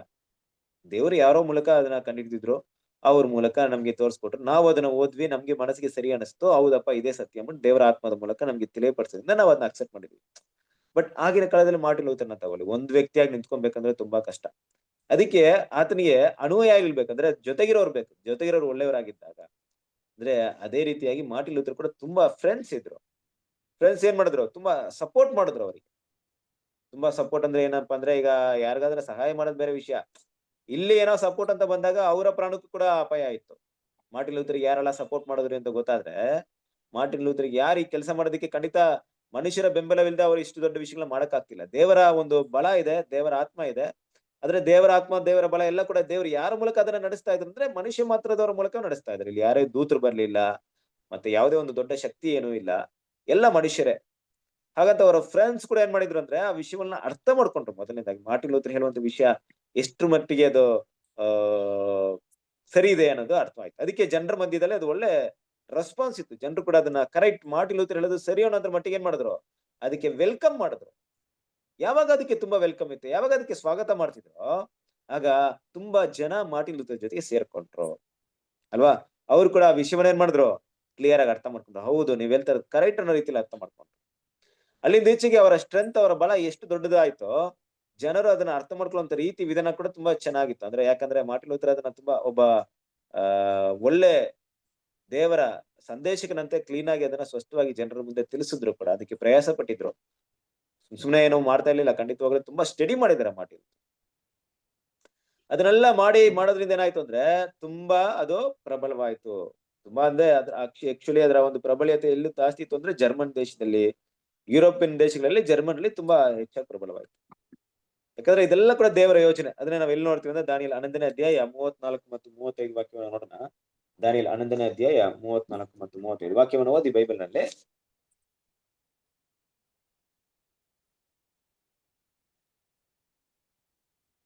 ಬೀಳುವಾಗ ಅವರಿಗೆ ಸ್ವಲ್ಪ ಸಹಾಯ ದೊರೆಯುವುದು. ಆಮೇಲೆ ಬಹುಮಂದಿ ನಯವಾದ ನುಡಿಗಳನ್ನಾಡುತ್ತಾ ಅವರನ್ನು ಸೇರಿಕೊಳ್ಳುವರು. ಜ್ಞಾನಿಗಳಲ್ಲಿಯೂ ಕೆಲವರು ಅಂತ್ಯಕಾಲದವರೆಗೆ ಬೀಳುತ್ತಿರುವರು. ಅದರಿಂದ ಜನರು ಶೋಧಿಸಲ್ಪಟ್ಟು ಶುದ್ಧಿ ಹೊಂದಿ ಶುಭ್ರರಾಗುವರು. ಅಂತ್ಯವು ಕ್ಲುಪ್ತ ಕಾಲದಲ್ಲೇ ಆಗುವುದು. Thank you. ನೋಡ್ಬೇಕಾದ್ರೆ ಈ ವಾಕ್ಯವನ್ನು ಗಮನಿಸಿ ಕ್ರಿಸ್ತನ ಪ್ರೀತಿ ಸರ. ವಾಕ್ಯ ಹೇಳ್ತಿರೋಂಥ ವಿಷಯ ಏನಪ್ಪಾ ಅಂದ್ರೆ, ಈ ರೀತಿಯಾಗಿ ಯಾರು ಬೀಳ್ತಾ ಇದೆ ಇಲ್ಲಿ, ಆಂಟಿಕ್ರೈಸ್ಟ್ ಸಿಸ್ಟಮ್ ಒಂದ್ ಕಡೆ ಬೀಳ್ತಾ ಇದೆ. ಆಂಟಿಕ್ರೈಸ್ಟ್ ಸಿಸ್ಟಮ್ ಅಂದಾಗ ನಮಗೆ ನಿಮಗೆ ಅಂದ್ರೆ ದೇವ್ರ ಮಕ್ಳು ಇವತ್ತು ನೋಡ್ತಿರೋಂಥ ದೃಷ್ಟಿಕೋನ ಅವತ್ತು ಮಾರ್ಟಿನ್ ಲೂಥರ್ ಆಗ್ಲಿ, ರಿಫಾರ್ಮೇಶನ್ ಚಳವಳಿ ಸುಧಾರಕರಾಗ್ಲಿ ನೋಡ್ತಾ ಇರ್ಲಿಲ್ಲ. ಅವ್ರಿಗೆ ಏನಪ್ಪಾ ಗೊತ್ತಿತ್ತು ಅಂದ್ರೆ, ಇದು ಸುಳ್ಳು, ಇದು ಸರಿ, ಇದು ಸರಿಯಾದನ್ನ ಹೇಳ್ತಾ ಇದೀನಿ, ಯಾರು ನನಗೆ ಸರಿಯಾಗಿ ಸಪೋರ್ಟ್ ಮಾಡ್ತಿರೋ ನನ್ಗೆ ಮಾಡಿ, ಯಾರು ಅದಕ್ಕೆ ಆಪೋಸಿಟ್ ಆಗಿರ್ತಿರೋ ನಿಮ್ ಇಷ್ಟ ಅನ್ನೋ ರೀತಿಯಲ್ಲಿ ಏನ್ ಮಾಡ್ತಿದ್ರು, ಸರಿಯಾದ ವಿಷಯವನ್ನ ತಗೊಂಡ್ ಹೋಗ್ತಾ ಇದ್ರು. ದೇವರವರಿಗೆ ಸಹಾಯವಾಗಿದ್ರು, ಯಾರೆಲ್ಲ ಅವ್ರಿಗೆ ಸಹಾಯ ಮಾಡಿದ್ರು ಅದನ್ನ ತಗೊಂಡ್ ಹೋಗಕ್ಕೆ ತುಂಬಾ ಪ್ರೋತ್ಸಾಹ ಮತ್ತೆ ಸಹಕಾರ ಎಲ್ಲ ಮಾಡಿದ್ರು ಅನ್ನೋದು ಅವ್ರಿಗೆ ಗೊತ್ತಾಯ್ತು. ಆದ್ರೆ ಇದ್ರೊಳಗಡೆ ಒಂದು ಕುಯುಕ್ತಿ ಇರುತ್ತೆ ಅನ್ನೋಂಥ ವಿಷಯ ಗೊತ್ತಾಗ್ಲಿಲ್ಲ ಅವ್ರಿಗೆ. ಅಂದ್ರೆ ಬೀಳ್ತಿರ್ಬೇಕಾದ್ರೆ ಸ್ವಲ್ಪ ಅವ್ರಿಗೆ ಸಹಾಯ ಸಿಕ್ತು. ಈ ಆಂಟಿಕ್ರೈಸ್ಟ್ ಸಿಸ್ಟಮ್ ಏನಾಗ್ತಿದೆ ಈಗ, ಬೀಳ್ತಾ ಇದೆ. ಆಂಟಿಕ್ರೈಸ್ಟ್ ಸಿಸ್ಟಮ್ ಬೀಳ್ತಾ ಇದ್ರು, ಸ್ವಲ್ಪ ಸಹಾಯ ಸಿಕ್ತು ಅನ್ನೋದು ಏನನ್ನ ಸೂಚಿಸ್ತಾ ಇದೆ, ಯಾವ ವಿಷಯವನ್ನ ಸೂಚಿಸ್ತಾ ಇದೆ? ಫಾರ್ ಎಕ್ಸಾಂಪಲ್ ನೋಡಕ್ ಹೋದ್ರೆ ಅಲ್ಲಿ ಮಾತಾಡ್ಬೇಕಾದ್ರೆ ಬೀಳುವಾಗ ಅವರಿಗೆ ಸ್ವಲ್ಪ ಸಹಾಯ ದೊರೆಯುವುದು, ಆಮೇಲೆ ಬಹುಮಂದಿ ನಯವಾದ ನುಡಿಗಳನ್ನಾಡುತ್ತಾ ಅವರನ್ನು ಸೇರಿಕೊಳ್ಳುವರು. ಯಾರು ಈ ಬಹುಮಂದಿ ಅಂದ್ರೆ, ಅಲ್ಲಿರುವಂತ ರಾಜರು, ಕಿಂಗ್ಸ್. ಈ ಕಿಂಗ್ಸ್ ಏನ್ ಮಾಡ್ತಾರೆ ಅಂದ್ರೆ ಗಮನಿಸ್ತಾ ಇರ್ತಾರೆ. ಈ ಪೋಪ್ ಇಲ್ಲಿವರೆಗೂ ಇದ್ರು, ಪೋಪನ ಒಂದು ಅಧಿಕಾರದ ಕೆಳಗಡೆ ರಾಜರುಗಳಿದ್ರು, ಯುರೋಪ್ ದೇಶವಿತ್ತು, ರಾಜ್ಯಗಳ ಮೇಲೆ ಪೋಪ್ ಇದ್ರು. ಈ ರೀತಿಯಾದಂತ ಒಂದು ಗವರ್ಮೆಂಟ್ ಸಿಸ್ಟಮ್ ಇಲ್ಲಿವರೆಗೆ ನಡೀತಾ ಬರ್ತಾ ಇತ್ತು. ಯಾರೊಬ್ಬರಿಗೂ ಅದನ್ನ ಎದುರಿಸುವಂತ ಶಕ್ತಿ ಇರ್ಲಿಲ್ಲ, ಯಾರೊಬ್ಬರಿಗೆ ಅದನ್ನ ಎದುರಿಸುವಂತ ಧೈರ್ಯ ಇರ್ಲಿಲ್ಲ. ಆದ್ರೆ ಒಂದ್ ವ್ಯಕ್ತಿಯಾಗಿ ಇವ್ರು ಎದುರಿಸಿದಾಗ ಹೇಗೆ ಈ ಪೋಪ್ ಸಿಸ್ಟಮ್ ನಡುಗ್ತಾ ಇದೆ, ಅಲ್ಲಾಡ್ತಾ ಇದೆ ಅನ್ನೋ ವಿಷಯವನ್ನ ಗ್ರಹಿಸ್ಕೊಂಡ್ರು ರಾಜರು. ಆಗ ಅವ್ರಿಗೆ ಏನ್ ಮಾಡಿದ್ರು ಅಂದ್ರೆ, ಇದು ಒಳ್ಳೆ ಚಾನ್ಸ್ ನಮಗೆ, ಇಲ್ಲಿ ನಾವೇನ್ ಮಾಡ್ಬೇಕು, ನಮ್ಮ ಒಂದು ನಮ್ಗೆ ಏನ್ ಅನುಕೂಲವಾಗುತ್ತೋ ಅದನ್ನ ಯಾರ ಮೂಲಕ ನಾವು ನೆರವೇರಿಸ್ಕೊಬೇಕು, ಮಾರ್ಟಿನ್ ಲೂಥರ್ ಮೂಲಕ ನಮ್ಮ ಪ್ಲಾನ್ ಅನ್ನ ನಾವು ಡೆವಲಪ್ ಮಾಡ್ಕೊಬೇಕು. ನಮ್ಗೆ ಏನು ಅನುಕೂಲವಾಗುತ್ತೆ ಅಂತ ಕೆಲಸ ಮಾಡ್ಕೊಬೇಕು. ಅದಕ್ಕೆ ಮಾರ್ಟಿನ್ ಲೂಥರ್ ಏನ್ ಮಾಡಿದ್ರು ಅಂದ್ರೆ, ಮಾರ್ಟಿನ್ ಲೂಥರ್ ಹಿಂದೆ ಏನ್ ಮಾಡಿದ್ರು, ಅವ್ರಿಗೆ ಸಪೋರ್ಟ್ ಮಾಡಕ್ಕೆ ಸ್ಟಾರ್ಟ್ ಮಾಡಿದ್ರು. ಅಂದ್ರೆ ಅದು ಉದ್ದೇಶ ಬೇರೆ ಆಗಿತ್ತು, ಸಪೋರ್ಟ್ ಮಾಡೋಂಥ ಉದ್ದೇಶ ಬೇರೆನೆ ಆಗಿತ್ತು. ಏನಪ್ಪಾ ಅಂದ್ರೆ, ಮಾರ್ಟಿನ್ ಲೂಥರ್ ಹೇಳ್ತಾರೆ, ಸರಿ ನಾನೊಬ್ಬ ರಾಜನಾಗಿ ಮಾರ್ಟಿನ್ ಲೂಥರ್ ಹೇಳುವಂತ ಸತ್ಯವನ್ನ ಇಡೀ ಲೋಕಕ್ಕೆ ಸಾರ್ತೀನಿ ಅಲ್ಲವೇ, ನನ್ನ ದೇಶಕ್ಕೆ ಅದನ್ನ ತಿಳಿಸ್ಕೊಳ್ತೀನಿ ಅನ್ನೋದು ಉದ್ದೇಶ ಆಗಿರ್ಲಿಲ್ಲ. ಆದ್ರೆ ಈ ಸಮಯವನ್ನ ಹೇಗೆ ತನ್ನ ರಾಜ್ಯಭಾರ ಸ್ಥಿರ ಮಾಡ್ಕೊಳ್ಳಕ್ಕೆ ನಾನು ಉಪಯೋಗ ಮಾಡ್ಕೊಳ್ಳಿ ಅನ್ನೋಂತ ರೀತಿಯಲ್ಲಿ ಅದನ್ನ ಯೂಸ್ ಮಾಡ್ಕೊಂಡು. ಏನಕ್ಕೆ ಈ ರೀತಿ, ಯಾಕೆ ಈ ರೀತಿ ಅಂದ್ರೆ, ನಮ್ಗೆ ಗೊತ್ತಿದೆ ಮೊದಲೇ ಪೋಪ್ನ ಒಂದು ಅಧಿಕಾರ ಎಷ್ಟು ಮಟ್ಟಿಗೆ ಎಲ್ಲ ಕಡೆ ಅದರ ಎಫೆಕ್ಟ್ ಇತ್ತು ಅಂದ್ರೆ, ರಾಜ್ಯಗಳ ಮೇಲೆ, ಹಲವಾರು ದೇಶಗಳ ಮೇಲೆ ಹಲವಾರು ನಿರ್ಬಂಧಗಳಿತ್ತು, ರಿಸ್ಟ್ರಿಕ್ಷನ್ ಇತ್ತು. ಹಾಗೆ ಪೋಪನ ಎದುರಿಸುವಂತ ಸಾಮರ್ಥ್ಯ ಆಗ್ಲಿ, ಧೈರ್ಯ ಆಗ್ಲಿ ಯಾರಿಗೂ ಇರ್ಲಿಲ್ಲ. ಈಗ ಅವರದೇ ಬಯಸಿದಂತ ಕೆಲವೊಂದು ವಿಷಯಗಳನ್ನ ಅವ್ರು ಮಾಡಕ್ಕೆ ಕೂಡ ಭಯ ಇತ್ತು. ಅಲ್ಲಿ ಒಂದ್ ವೇಳೆ ಮಾಡಿದ್ರೆ ಪೋಪ್ ನಮ್ಗೆ ಆಪೋಸಿಟ್ ಆದ್ರೆ, ಅಲ್ಲಿರುವಂತ ಅವ್ರಿಗೆ ಅವ್ರ ಮಾತು ಕೇಳಿ ನಡೆಯುವಂತ ರಾಜ ನಮ್ಮ ವಿರುದ್ಧ ಬಂದ್ರೆ ಎಲ್ಲ ನಡೆಯುತ್ತೆ ಅಂತ ಭಯ ಆಯ್ತು. ಆದ್ರೆ ಯಾವಾಗ ಮಾರ್ಟಿನ್ ಲೂಥರ್ ಒಂದು ವಿಷಯ, ಒಂದು ದೊಡ್ಡ ಒಂದು ಕಿಡಿಯ ಹಾಗೆ, ಬೆಂಕಿ ಹಾಗೆ ಎಲ್ಲ ಕಡೆ ಹತ್ಕೊಳ್ತೋ, ಆಗ ಈ ಪ್ರಭುಗಳು ಏನ್ ಮಾಡಿದ್ರು, ಈ ಸುಧಾರಕರಿಗೆ ತುಂಬಾ ಹೆಲ್ಪ್ ಮಾಡೋದಕ್ಕೆ ಮುಂದೆ ಬಂದ್ರು. ಅವರಿಗೆ ಆಹ್ವಾನ ಕೊಟ್ರು, ಮತ್ತೆ ಅವ್ರಿಗಂತ ಒಂದು ಸ್ಥಳವನ್ನ ಮಾಡ್ಕೊಟ್ರು, ಅವ್ರಿಗೆ ಪ್ರೊಟೆಕ್ಷನ್ ಕೊಟ್ರು, ಅವ್ರನ್ನ ಅಪಾಯದಿಂದ ಕಾಪಾಡಿದ್ರು, ಪೋಪನ ಇಂದ ಕಾಪಾಡೋದಾಗಿ ಭರವಸೆ ಕೊಟ್ರು. ಅವ್ರಿಗೆ ನಾವಿದೀವಿ, ಎದುರ್ಕೊಂಡ್ಬಿಟ್ರಿ, ನಾವಿದೀವಿ, ನಿಮ್ ನೋಡ್ಕೊಳ್ತೀವಿ, ಯಾರು ಏನ್ ಬರ್ತಾರೆ ನೋಡೋಣ, ನೀವ್ ಮಾಡ್ರಿ ನಿಮ್ ಸೇವೆನ, ಈ ಸತ್ಯವನ್ನ ಹೇಳ್ರಿ ನೋಡೋಣ ಅಂದ್ಬಿಟ್ಟು ಏನ್ ಮಾಡಿದ್ರು, ಪ್ರಭುಗಳು ರಾಜರುಗಳು ಏನ್ ಮಾಡಿದ್ರು, ಸಹಾಯಕ್ಕೆ ಬಂದ್ರು. ಈ ರೀತಿ ಸಹಾಯಕ್ಕೆ ಬರೋದು ಉದ್ದೇಶ ಏನಪ್ಪಾ ಅಂದ್ರೆ, ನೋಡ್ರಿ ಸಾಮಾನ್ಯವಾಗಿ ಮನುಷ್ಯ ಮಾತ್ರದ ತಗೊಂಡಾಗ ಯಾವುದೇ ವ್ಯಕ್ತಿ ಒಬ್ರಿಗೆ ಸಹಾಯ ಮಾಡ್ತಾನೆ ಅಂದ್ರೆ ಮನುಷ್ಯರಲ್ಲಿ ಒಂದು ಸ್ವಾರ್ಥ ಮನೋಭಾವನೆ ಇದ್ದೇ ಇರುತ್ತೆ. ಅಂದ್ರೆ ನಾನ್ ಮಾಡಿದೀನಿ ಅಂದ್ರೆ ಉದ್ದೇಶ ಇದೆ, ನಾಳೆ ದಿವಸ ನನಗೇನೋ ನಿನ್ ಕಡೆಯಿಂದ ಬೇಕಾಗುತ್ತೆ, ನೀನ್ ನನ್ಗೆ ಮಾಡ್ಬೇಕು, ಅದೇ ಉದ್ದೇಶ ಇರುತ್ತೆ. ಇಲ್ಲಿ ಕೂಡ ಈ ರಾಜರುಗಳು ಕೂಡ ಇದೇ ಉದ್ದೇಶ ಇತ್ತು. ಏನಪ್ಪಾ ಅಂದ್ರೆ ಇಲ್ಲಿ ನಾನು ಮಾಡುತ್ತ ಸಪೋರ್ಟ್ ಮೂಲಕ ಅವ್ರ ಮೂಲಕ ನಾವೇನ್ ಮಾಡ್ಬೇಕು, ಏನಾದ್ರೂ ಒಂದು ವಿಷಯವನ್ನ ನಾವು ಪಡ್ಕೊಬೇಕು ಅಲ್ವಾ. ಫೇವರಿಸಂ ನೋಡ್ರಿ, ಒಂದ್ ವ್ಯಕ್ತಿ ಈಗ ಪ್ರಬಲವಾದ್ರು, ಆ ವ್ಯಕ್ತಿ ಕೆಳಗಡೆ ಹಿಂದೆ ತುಂಬಾ ಜನ ಇದಾರೆ, ಆ ವ್ಯಕ್ತಿ ರಾಜನ ಪರವಾಗಿ ಒಂದ್ ಮಾತಾಡಿದ್ರೆ ಎಲ್ಲ ಜನ ಕೇಳ್ತಾರೆ ಅಲ್ವಾ. ಆ ರೀತಿಯಾದಂತ ಒಂದು ಒಳ್ಳೆ ಒಳ್ಳೆ ವಿಷಯಗಳನ್ನ ಪಡ್ಕೊಳಕ್ಕೆ ಅವರು ಕೂಡ ವೇಟಿಂಗ್ ಅಲ್ಲಿ ಇದ್ರು. ಸೊ ಇದೇನಪ್ಪಾ ಅಂದ್ರೆ ಇದು ಯಾವ ರೀತಿ ಇತ್ತು ಅಂತ ಒಂದು ವಿಷಯವನ್ನ ಏನ್ ಮಾಡ್ತಾರೆ, ಪ್ರೊಫೆಸರ್ ಫಿಶರ್ ಅನ್ನುವರು ಏನ್ ಮಾಡ್ತಾರೆ, ಮಾತಾಡ್ತಾರೆ. ಈ ಸುಧಾರಣಾ ಯುಗದ ಬಗ್ಗೆ ಏನ್ ನೋಡ್ತೀವಿ ಅಂದ್ರೆ, ಸುಧಾರಣಾ ಯುಗದ ಒಂದು ವಿಷಯ ಆ ಪವಿತ್ರಾಲಯದ ಶುದ್ಧೀಕರಣಕ್ಕೋಸ್ಕರ ನಡೀತೇ ಆದ್ರೂ ಕೂಡ, ಆದ್ರೆ ಅದರ ಒಂದು ಮೂಲಕ ಹಲವಾರು ಜನರು ಸ್ವಾರ್ಥಕ್ಕೋದ್ರ ಅದನ್ನ ಉಪಯೋಗ ಮಾಡ್ಕೊಂಡ್ರು ಕೂಡ ಪವಿತ್ರಾಲಯದ ಶುದ್ಧೀಕರಣದ ಕೆಲಸ ಅಂತೂ ಸ್ಟಾಪ್ ಆಗ್ಲಿಲ್ಲ. ದೇವರ ಉದ್ದೇಶನೂ ಅದೇ.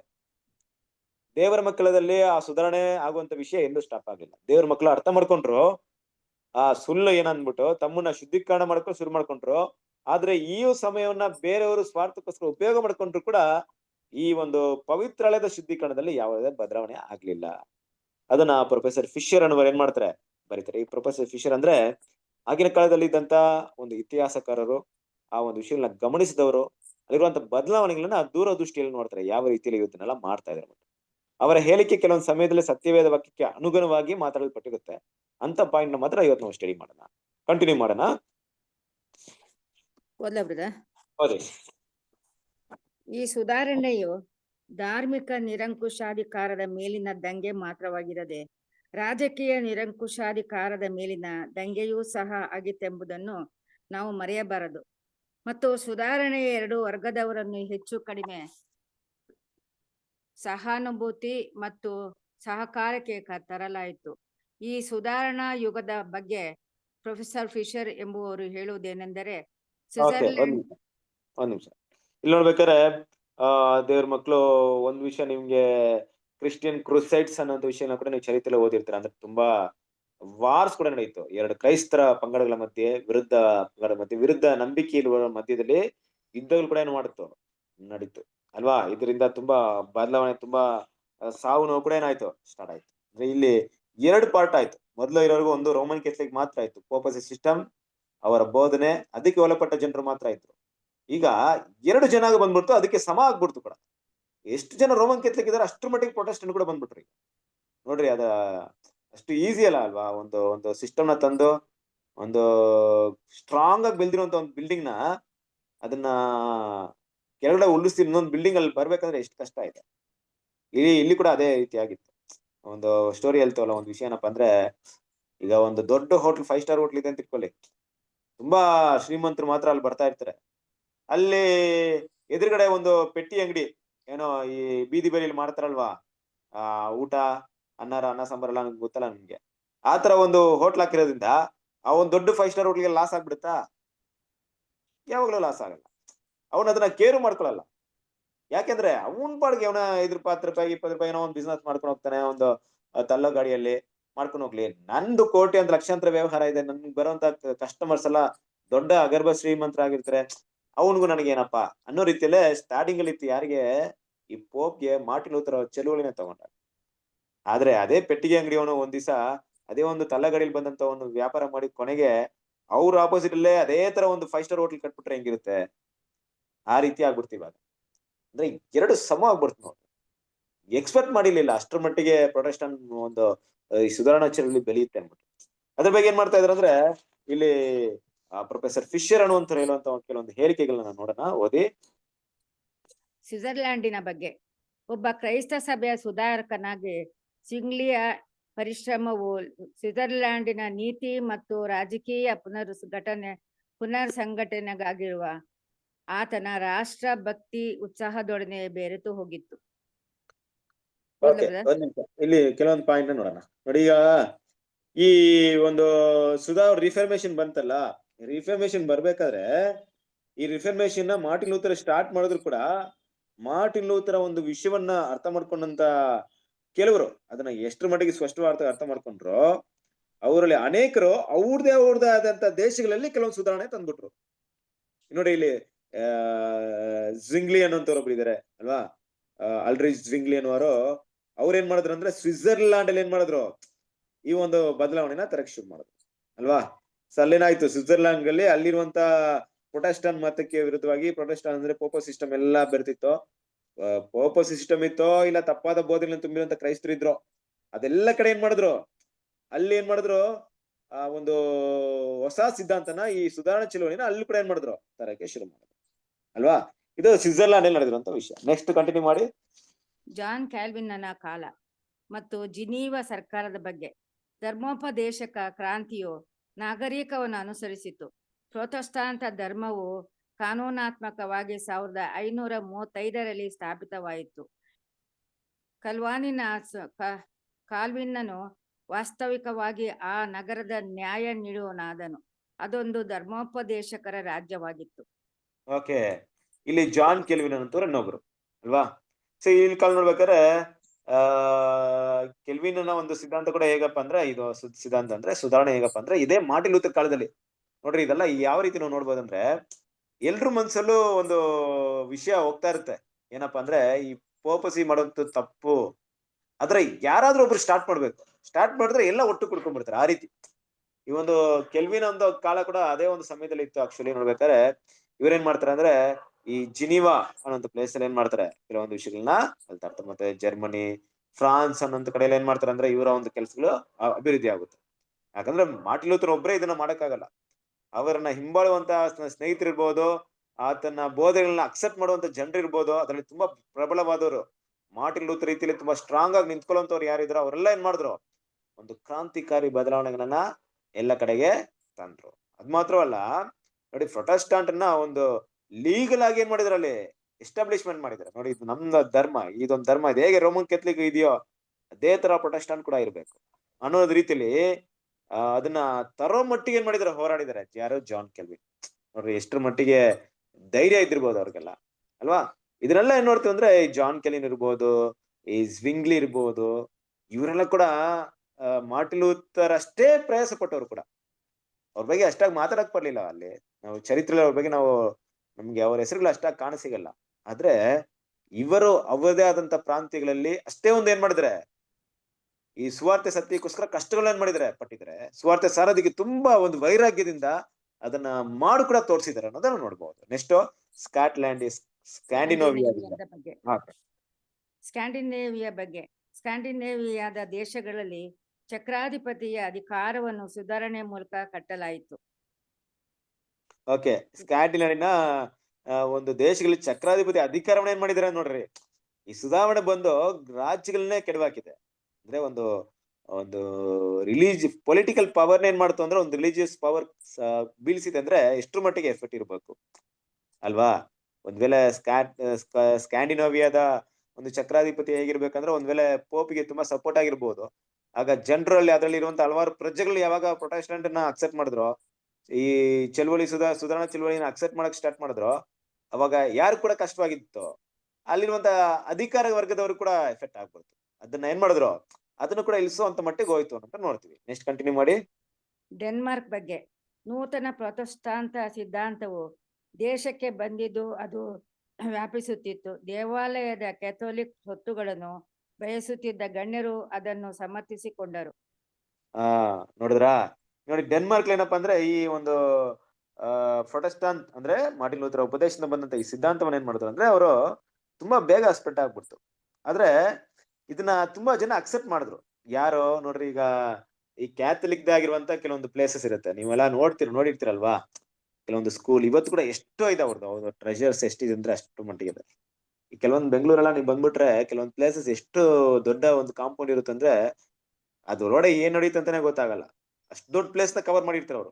ಒಳಗಡೆ ಸ್ಕೂಲ್ ಇರುತ್ತೆ, ಅದೇ ಕಾಂಪೌಂಡ್ ಒಂದು ಚರ್ಚ್, ಒಂದು ಹಾಸ್ಪಿಟಲ್ ಇರುತ್ತೆ, ಆಮೇಲೆ ಅದೇ ಕಾಂಪೌಂಡ್ ಚರ್ಚ್ ಒಂದಿರುತ್ತೆ. ಆದ್ರೂ ಕೂಡ ಪ್ಲೇಸಸ್ ತುಂಬಾ ಇರುತ್ತೆ, ಅಷ್ಟೊಂದು ಪ್ಲೇಸ್ ನ ಆಕ್ಯುಪೈ ಮಾಡಿರ್ತಾರೆ. ಆದ್ರೆ ಈಗ ಅದು ಹಿಂದೆ ಜನಸಮೃದ್ಧ ಆಗಿರ್ಬೋದು, ಆದ್ರೆ ಅದನ್ನ ಯಾರು ಹೋಗಿ ಏನ್ ಮಾಡಕ್ಕಾಗಲ್ಲ, ಕೇಳಿ ಅದಕ್ಕೋಸ್ಕರ ಏನ್ ಮಾಡಕ್ಕಾಗಲ್ಲ, ಫೈಟ್ ಮಾಡಕ್ಕೆ ಆಗಲ್ಲ. ಯಾಕೆ ಮಾಡಕ್ಕಾಗಲ್ಲ, ಯಾಕಂದ್ರೆ ಇದರ ಹಿನ್ನೆಲೆ ಯಾರಪ್ಪ ಅಂದ್ರೆ, ಇದು ಯಾರ್ ಕಂಟ್ರೋಲ್ ಇದೆ ಅಂದ್ರೆ ಪೋಪಸಿ ಕಂಟ್ರೋಲ್ ಇದೆ. ನಾವೇನ ಕೇಳಕ್ ಹೋದ್ರೆ ಅವ್ರ ಪವರ್ ಗೊತ್ತೇ ಇದೆಯಲ್ಲ. ಬಟ್ ಇವಾಗ ಏನಾಯ್ತು ಅಂದ್ರೆ, ಇವರೆಲ್ಲ ಒಟ್ಟು ಕೂಡ್ಕೊಂಡ್ರು, ಯಾವಾಗ ಈ ಒಂದು ಯಾರು ಮಾರ್ಟಿನ್ ಲೂಥರ್ ಒಂದು ಸಿದ್ಧಾಂತ ಬಂತೋ ಅವಾಗ ಅದಕ್ಕೆ ವಿರುದ್ಧವಾಗಿ ಏನಕ್ಕೋಸ್ಕರ ವಿರುದ್ಧವಾಗ್ತಿರೋದು, ನಾವು ಈಗ ಆಪೋಸಿಟ್ ಆದ್ರನಪ್ಪ, ಈ ಸೊತ್ತಲ್ಲ ನಮ್ಗೆ ನಾವು ತಗೊಳಕ್ಕಾಗುತ್ತೆ, ಇಲ್ಲ ಅಂದ್ರೆ ಏನ್ ಮಾಡಲ್ಲ ಕ್ಯಾಥಲಿಕ್ ಹೋಗುತ್ತೆ ಅನ್ನೋ ಉದ್ದೇಶಕ್ಕಷ್ಟೇ. ಇನ್ ಸತ್ಯವನ್ನ ಕೇಳಿ ಸತ್ಯಕ್ಕೋಸ್ಕರ ಬರ್ಬೇಕಂತ ಉದ್ದೇಶ ಇರಲಿಲ್ಲ ಅವರಿಗೆ. ಈ ಸಮಯನ ತಮ್ಮ ಸ್ವಾರ್ಥಕ್ಕೋಸ್ಕರ ಅಲ್ಲಿ ಏನ್ ಮಾಡ್ತಿದ್ರು, ಯೂಸ್ ಮಾಡಕ್ಕೆ ಶುರು ಮಾಡ್ಕೊಂಡ್ರು. ನೆಕ್ಸ್ಟ್ ಸ್ವೀಡನ್ ಬಗ್ಗೆ ಒಂದು ಮಹಾ ರಾಜಕೀಯ ಕ್ರಾಂತಿಯು ಕಾಣಿಸಿಕೊಂಡಿತು ಮತ್ತು ಅದರಲ್ಲಿ ಧಾರ್ಮಿಕ ಕ್ರಾಂತಿಯು ಒಳಗೊಂಡಿತ್ತು. ನೋಡಿದ್ರ, ಮಹಾ ರಾಜಕೀಯ ಕ್ರಾಂತಿ, ಆ ರಾಜಕೀಯ ಕ್ರಾಂತಿ ತಂದಿದ್ದೇನಪ್ಪ ಅಂದ್ರೆ ಧಾರ್ಮಿಕ ಕ್ರಾಂತಿ. ಈ ನೋಡಿ, ರಿಲಿಜಿಯಸ್ ಮತ್ತೆ ಪೊಲಿಟಿಕಲು ಅದಕ್ಕೆ ಸಂಬಂಧನೇ ಇಲ್ಲ ಅಲ್ವಾ. ಯಾವಾಗ ರಿಲಿಜಿಯಸ್ ಪೊಲಿಟಿಕಲ್ ಕಂಟ್ರೋಲ್ ಆಗ್ಬಿಡುತ್ತೋ ಅವಾಗ ಏನಾಗುತ್ತೆ ಗೊತ್ತಾ, ರಿಲಿಜಿಯಸ್ ಏನ್ ಹೇಳುತ್ತೋ ಪೊಲಿಟಿಕಲ್ ಕೇಳುತ್ತೆ ಅಷ್ಟೇ. ಇದೇ ಎರಡಕ್ಕೂ ಇರುವಂತ ಡಿಫ್ರೆನ್ಸ್ ಅಲ್ವಾ. ಈ ಪೊಲಿಟಿಕಲ್ ಪವರ್ ಮೇಲಿದ್ದಾಗ ಏನಾಗುತ್ತೆ ಅಂದ್ರೆ, ಪೊಲಿಟಿಕಲ್ ಏರಿಯಿಂದ ರಿಲಿಜಿಯಸ್ ಕೇಳುತ್ತಾ ಅಂದ್ರೆ ಕಷ್ಟ. ಇವತ್ತು ನೋಡ್ರಿ, ನಮ್ಮ ಭಾರತದಲ್ಲಿ ಕೂಡ ಸರ್ಕಾರ ಇದೆ. ಭಾರತದಲ್ಲಿ ಸರ್ಕಾರ ನಿರ್ವಹಿಸೋರು ಅವ್ರು ಯಾವ ಧರ್ಮದಲ್ಲಿದ್ರು ಕೂಡ ಅದೇ ಧರ್ಮವನ್ನ ಎಲ್ರು ಪಾಲನೆ ಮಾಡಿ ಅಂತ ತರಕ್ಕಾಗಲ್ಲ ಇಲ್ಲಿ ಅಲ್ವಾ. ಆದ್ರೆ ಒಂದು ರಿಲಿಜಿಯಸ್ ಎಂಟರ್ ಆಯ್ತು ಅಂತ ಇಟ್ಕೊಳ್ಳಿ, ಅಲ್ಲಿ ಆ ಒಂದು ಈ ಧರ್ಮದ ಭಕ್ತಿ ಇರುವಂತ ವ್ಯಕ್ತಿಯಲ್ಲಿ ಹೋಗಿ ಈ ಧರ್ಮವನ್ನೇ ತರ್ಬೇಕಂತ ಭಾವನೆ ಏನಂತಂದ್ರೆ ಏನಾಗುತ್ತೆ, ಏನು ಮಾಡಕ್ಕಾಗಲ್ಲ ಅವಾಗ ಅಲ್ವಾ. ಅವಾಗ ಆ ಧರ್ಮಕ್ಕೆ ವಿರುದ್ಧವಾಗಿರೋರಿಗೆ ಖಂಡಿತವಾಗಿ ಏನಾಗ್ಬೋದು, ಹಲವಾರು ವಿಷಯಗಳು, ಹಲವಾರು ಕಷ್ಟಗಳು ಬೇಕಾದ್ರೆ ಬರ್ಬೋದು. ಆದ್ರೆ ಏನ್ ಮಾಡಕ್ಕಾಗಲ್ಲ, ಗೌರ್ಮೆಂಟ್ ಏನ್ ಹೇಳ್ತಾರೆ ಅದನ್ನ ಎಲ್ರು ಕಡ್ಡಾಯವಾಗಿ ಕೇಳಲೇಬೇಕಾಗುತ್ತೆ. ಅದೇ ರೀತಿಯಾಗಿ ಕೃಷ್ಣನ ಪ್ರೀತಿಯ ಸೂರ್ಯರೇ, ನನ್ನ ವಾಯ್ಸ್ ಕೇಳಿಸ್ತಾ ಇದೆಯಾ? ಕೇಳಿಸ್ತದೆ ಬಿಡು. ಓಕೆ.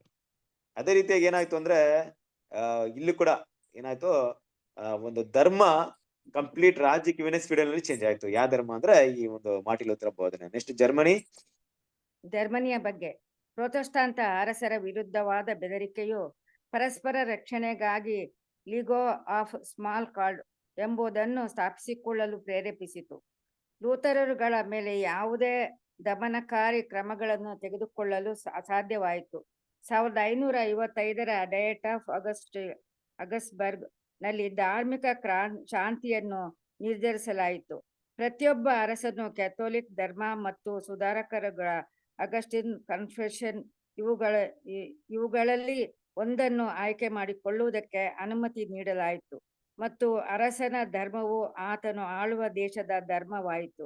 ಅದರಲ್ಲಿ ಪ್ರತಿ ಸರ್ಕಾರವು ತಮ್ಮ ಪ್ರಜೆಗಳಿಗಾಗಿ ವಿಶ್ವಾಸ ಸ್ತೋತ್ರ ಒಂದನ್ನು ಆಯ್ಕೆ ಮಾಡಿಕೊಳ್ಳಬೇಕಾಗಿತ್ತು. ನೋಡಿದ್ರ, ಜರ್ಮನಿ ತುಂಬಾ ಮುಖ್ಯ. ಯಾಕಂದ್ರೆ ಮಾರ್ಟಿನ್ ಲೂಥರ್ ಇದ್ದಂತ ಒಂದು ಪ್ಲೇಸ್, ಅಲ್ಲಿ ಅವರ ಒಂದು ರಿಫಾರ್ಮೇಶನ್ ಎಲ್ಲ ತುಂಬಾ ಇದಾಯ್ತು ಅಂತ ನೋಡ್ತೀವಿ. ಹಾಗಾಗಿ ಏನಪ್ಪಾ ಅಂದ್ರೆ ಜರ್ಮನಿಯಲ್ಲಿ ಇದರ ಒಂದು ಎಫೆಕ್ಟ್ ತುಂಬಾ ದೊಡ್ಡದಾಗಿತ್ತು ಅಲ್ವಾ. ಜರ್ಮನ್ ತುಂಬಾ ವಿಷಯಗಳಿಗೆ ಹೆಸರುವಾಸಿ ಆಗಿದ್ದು ಕೂಡ ಈ ರಿಫಾರ್ಮೇಶನ್ ಅಲ್ಲಾಗಿದ್ದು ಕೂಡ ತುಂಬಾ ಒಂದು ದೊಡ್ಡ ಒಂದು ಕ್ರಾಂತಿಯನ್ನ ಅಲ್ಲಿ ಏನ್ ಮಾಡ್ತಾರೆ, ಅಲ್ಲಿರುವಂತ ಜನರ ಮಧ್ಯದಲ್ಲಿ ಒಂದು ದೊಡ್ಡ ಒಂದು ರೆವಲ್ಯೂಷನ್ ಏನ್ ಮಾಡ್ತಾರೆ, ಕ್ರಿಯೇಟ್ ಮಾಡ್ಬಿಡ್ತಾರೆ. ಹಾಗಾಗಿ ಈ ಒಂದು ಯಾವಾಗ ಪ್ರೊಟೆಸ್ಟೆಂಟ್ಸ್ರ ಒಂದು ಅರಸರ ಅವ್ರಿಗೆ ವಿರುದ್ಧವಾಗಿ ಯಾರು ಇದನ್ನ ಎನ್ಕರೇಜ್ ಮಾಡ್ತಿದ್ರೋ, ಕಿಂಗ್ಸ್, ಅವ್ರಿಗೆ ವಿರುದ್ಧವಾಗಿ ಬೆದರಿಕೆ ಬಂತೋ, ಅವಾಗ ಇವರೆಲ್ಲ ಒಟ್ಟಿಗೆ ಸೇರ್ಕೊಂಡ್ಬಿಟ್ರು ನೋಡಿ. ಲೀಗ್ ಆಫ್ ಸ್ಮಾಲ್ ಕಾರ್ಡ್ ಅಂದ್ಬಿಟ್ಟು ಏನ್ ಮಾಡಿದ್ರು, ಒಂದು ಇದನ್ನ ಮಾಡ್ಕೊಂಡ್ಬಿಟ್ರು. ಯಾರು ಅವ್ರು ಒಟ್ಟಿಗೆ ಆಗ್ಬಿಟ್ರು ಅವಾಗ. ಮತ್ತೆ ಲೂಥರ್ನಂತೂ ತಡೆಯಕ್ಕೆ ಆಗ್ಲಿಲ್ಲ. ಯಾವುದೇ ಸ್ಟೆಪ್ ನ ಅವ್ರಿಗೆ ತಗೊಳಕ್ ಏನ್ ಮಾಡಲಿಲ್ಲ ಅಂತ ಏನ್ ಮಾಡ್ತೀವಿ ಅವ್ರ ವಿರುದ್ಧವಾಗಿ ಯಾವುದೇ ಸ್ಟೆಪ್ ತಗೊಳಕ್ ಆಗ್ಲಿಲ್ಲ. ಹಾಗೆ ಏನ್ ಮಾಡಿದ್ರು, ಒಂದು ರೂಲ್ಸ್ ಅಂಡ್ ರೆಗ್ಯುಲೇಷನ್ ಕೂಡ ಏನ್ ಮಾಡಿದ್ರು ಅಂತಂದ್ರು. ಏನಪ್ಪ ರೂಲ್ಸ್ ಅಂಡ್ ರೆಗ್ಯುಲೇಷನ್ ಅಂದ್ರೆ, ಇಲ್ಲಿವರೆಗೂ ನೀವು ರೋಮನ್ ಕ್ಯಾಥಲಿಕ್ ಮಾತ್ರ ನೀವೇನ್ ಮಾಡ್ತೀವಿ, ಕ್ಯಾಥಲಿಕ್ ಧರ್ಮವನ್ನು ಮಾತ್ರ ಫಾಲೋ ಮಾಡ್ತಾ ಇದ್ರಿ. ಆದ್ರೆ ಇನ್ಮೇಲೆ ನಿಮ್ಗೆ ಫ್ರೀಡಮ್ ಇದೆ, ನೀವು ಯಾವ ಧರ್ಮವನ್ನು ಬೇಕಾದ್ರೂ ನೀವು ಅನುಸರಿಸಬಹುದು. ಏನ್ ಮಾಡಬಹುದು, ಯಾವ ಧರ್ಮವನ್ನು ಬೇಕಾದ್ರೂ ನೀವೇನ್ ಮಾಡಬಹುದು, ಅನುಸರಿಸಬಹುದು. ನೀವು ಧಾರ್ಮಿಕ ಅಂದ್ರೆ ಪ್ರೊಟೆಸ್ಟಾಂಟ್ ಇದನ್ನ ಫಾಲೋ ಮಾಡಿದ್ರು ಮಾಡಬಹುದು, ಆದ್ರೂ ನೀವೇನ್ ಮಾಡ್ಬೋದು, ರೋಮನ್ ಕ್ಯಾಥಲಿಕ್ ಫಾಲೋ ಮಾಡಿದ್ರು ಮಾಡ್ಬೋದು. ನೋಡ್ರಿ ಎಷ್ಟರ ಮಟ್ಟಿಗೆ ಬಂದಿದೆ ನೋಡ್ರಿ. ಮೊದ್ಲೆಲ್ಲ ಈ ತರ ಬರ್ತಿತ್ತ ಅಂದ್ರೆ, ಇಲ್ಲ ನೀವು ಕಡ್ಡಾಯವಾಗಿ ನಾವೆಲ್ಲದ ಕೇಳ್ಬೇಕಂತಿತ್ತು. ಈಗ ನೋಡ್ರಿ ಸರಿಸಮ ಆಗ್ಬಿಡ್ತೀಗ ಅಲ್ವಾ. ಒಂದು ವ್ಯಕ್ತಿ ಮಾಡಿದಂತ ಒಂದು ವಿಷಯ, ದೇವ್ರ ಆತನ ಮೂಲಕ ಮಾಡಿದಂತ ವಿಷಯ ಸರಿಸಮ ಆಗ್ಬಿಡ್ತು. ಮತ್ತೆ ಈ ರಾಜ ಯಾವ್ದು ಸೆಲೆಕ್ಟ್ ಮಾಡ್ತಾರೋ ಅದು ಅದೇ ಏನಪ್ಪಾ ಅಂದ್ರೆ ಇಡೀ ನೋಡಿ ನಮ್ಮ ಭಾರತ ಯಾವ ದೇಶ ಅಂದ್ರೆ ಹಿಂದೂಗಳಿಂದ ತುಂಬಿದೆ. ಯಾಕಂದ್ರೆ ಇಲ್ಲಿ ಹಿಂದೂಗಳು ಜಾಸ್ತಿ, ಕರೆಕ್ಟ್ ಅಲ್ವಾ. ಹಾಗಾಗಿ ಏನಪ್ಪಾ ಅಂದ್ರೆ ಯಾರು ಗೌರ್ಮೆಂಟ್ ನ ಯಾರು ಲೀಡ್ ಮಾಡ್ತಾರೆ, ಅವ್ರು ಯಾವ ಧರ್ಮದಲ್ಲಿ ಇರ್ತಾರೋ, ಯಾರ ಕಡೆ ಇರ್ತಾರೋ ಅದೇ ಏನಪ್ಪಾ ಅಂದ್ರೆ ದೇಶದ ಧರ್ಮ ಆಗಿರುತ್ತೆ. ಹಾಗಾಗಿ ಏನಾಯ್ತು ಅಂದ್ರೆ ಈ ಜನರಿಗೆ ಈಗ ಫ್ರೀಡಮ್ ಇದೆ.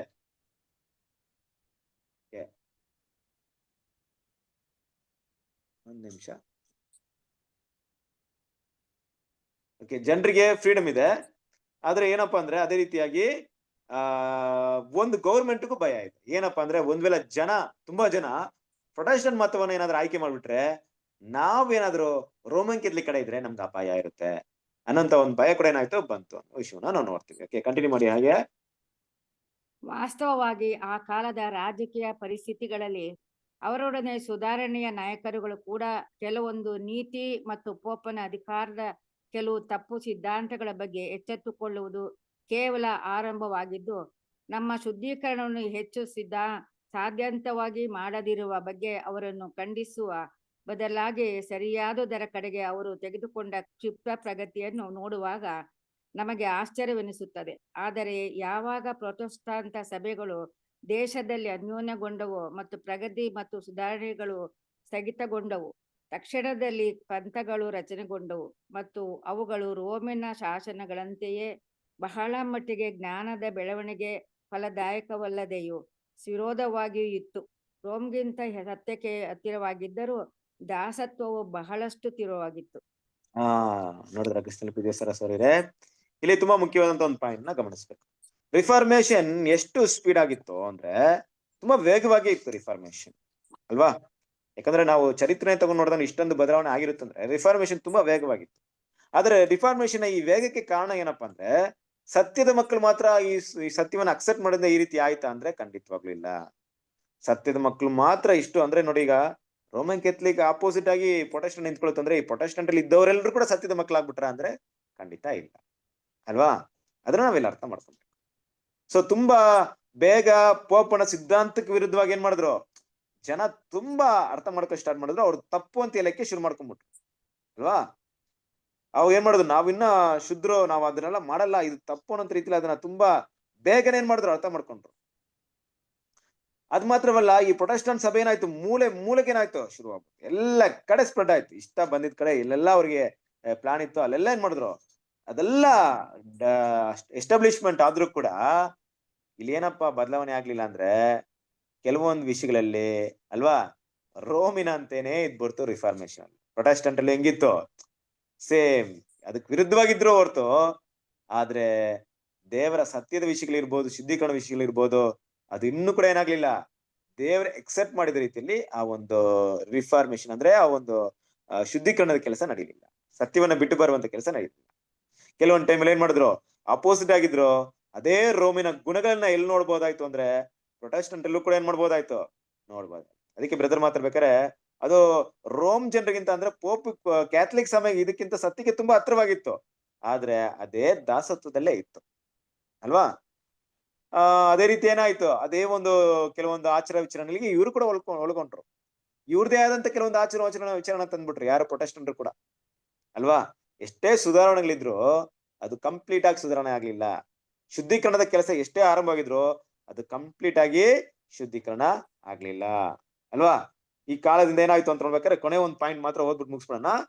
ಕಂಟಿನ್ಯೂ ಮಾಡಿ, ಲಾಸ್ಟ್ ಈ ಪ್ಯಾರನ್ ಓದ್ಬಿಟ್ರು.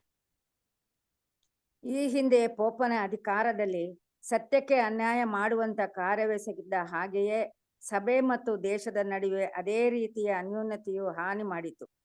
ಅದೊಂದು ಪಾಶದಂತಿದ್ದು ಉದಾತ್ತವಾಗಿ ಶುರುವಾದದನ್ನು ವಿರೋಧಿಯು ಪವಿತ್ರಾಲಯದ ಶುದ್ಧೀಕರಣಕ್ಕೆ ಅಡ್ಡಿಪಡಿಸಿ ಅದಕ್ಕೆ ತಡೆಯೊಡ್ಡಿದನು. ಸುಧಾರಣೆ ಮತ್ತು ಶುದ್ಧೀಕರಣವು ಕೆಲವು ಕಾಲದವರೆಗೆ ನಿಂತು ಹೋಯಿತು. ಶುದ್ಧೀಕರಣದೊಂದಿಗೆ ಪ್ರಗತಿ ಹೊಂದುವ ಬದಲಾಗಿ ಸುಧಾರಕರು ತಮ್ಮ ಸಂಘಟನೆಯ ಬಗ್ಗೆ ಮತ್ತು ಮೊದಲು ಜೋರಾಗಿ ಖಂಡಿಸಿದ್ದ ಹಲವಾರು ಪೋಪನ ಹಳೆಯ ತತ್ವಾಭಿಪ್ರಾಯಗಳನ್ನು ಪುನರಚಿಸುವ ಮತ್ತು ಪುನಃ ಮೆರುಗು ಕೊಡುವ ಬಗ್ಗೆ ಹೆಚ್ಚಿನ ಗಮನ ಕೊಡುವವರಾದರು. ಈ ರೀತಿಯಲ್ಲಿ ಸೈತಾನನು ಸುಧಾರಕರನ್ನು ಸಭೆ ಮತ್ತು ದೇಶದ ಅನ್ಯೂನತೆ ಎಂಬ ವೇಶ್ಯಾವೃತ್ತಿಯ ತನ್ನ ಬಲೆಗೆ ಹಾಕಿಕೊಂಡನು. ಅವರು ರೋಮಿನ ಸಭೆಯಲ್ಲಿದ್ದ ಅದನ್ನು ಈ ಮೊದಲು ಖಂಡಿಸಿದ್ದರು. ಈ ರೀತಿಯಲ್ಲಿ ಪೋಪನ ಅಧಿಕಾರವು ಹೊಂದಿದ ಮರಣಾಂತಕರ ಗಾಯವನ್ನು ಸ್ವಲ್ಪ ಸಮಯದ ಮಟ್ಟಿಗೆ ಗುಣ ಹೊಂದಿಕೊಂಡಿತ್ತು. ಪ್ರಕಟಣೆ 13:3. ನೋಡಿದ್ರಾ ಕ್ರಿಸ್ತನಲ್ಲಿ ಪ್ರೀತಿಯ ಸಹೋದರ ಸಹೋದರಿಯರೇ, ಗಮನಿಸಬೇಕಾದಂತ ಒಂದು ವಿಷಯ ಅಲ್ವಾ, ಏನಪ್ಪಾ ಅಂದ್ರೆ ದೇವರ ಮಕ್ಕಳು ಇಲ್ಲಿಗೆ ತುಂಬಾ ಮುಖ್ಯವಾದ ಪಾಯಿಂಟ್ ಬಂದು ನಿಂತ್ಕೊಳ್ತೀವಿ.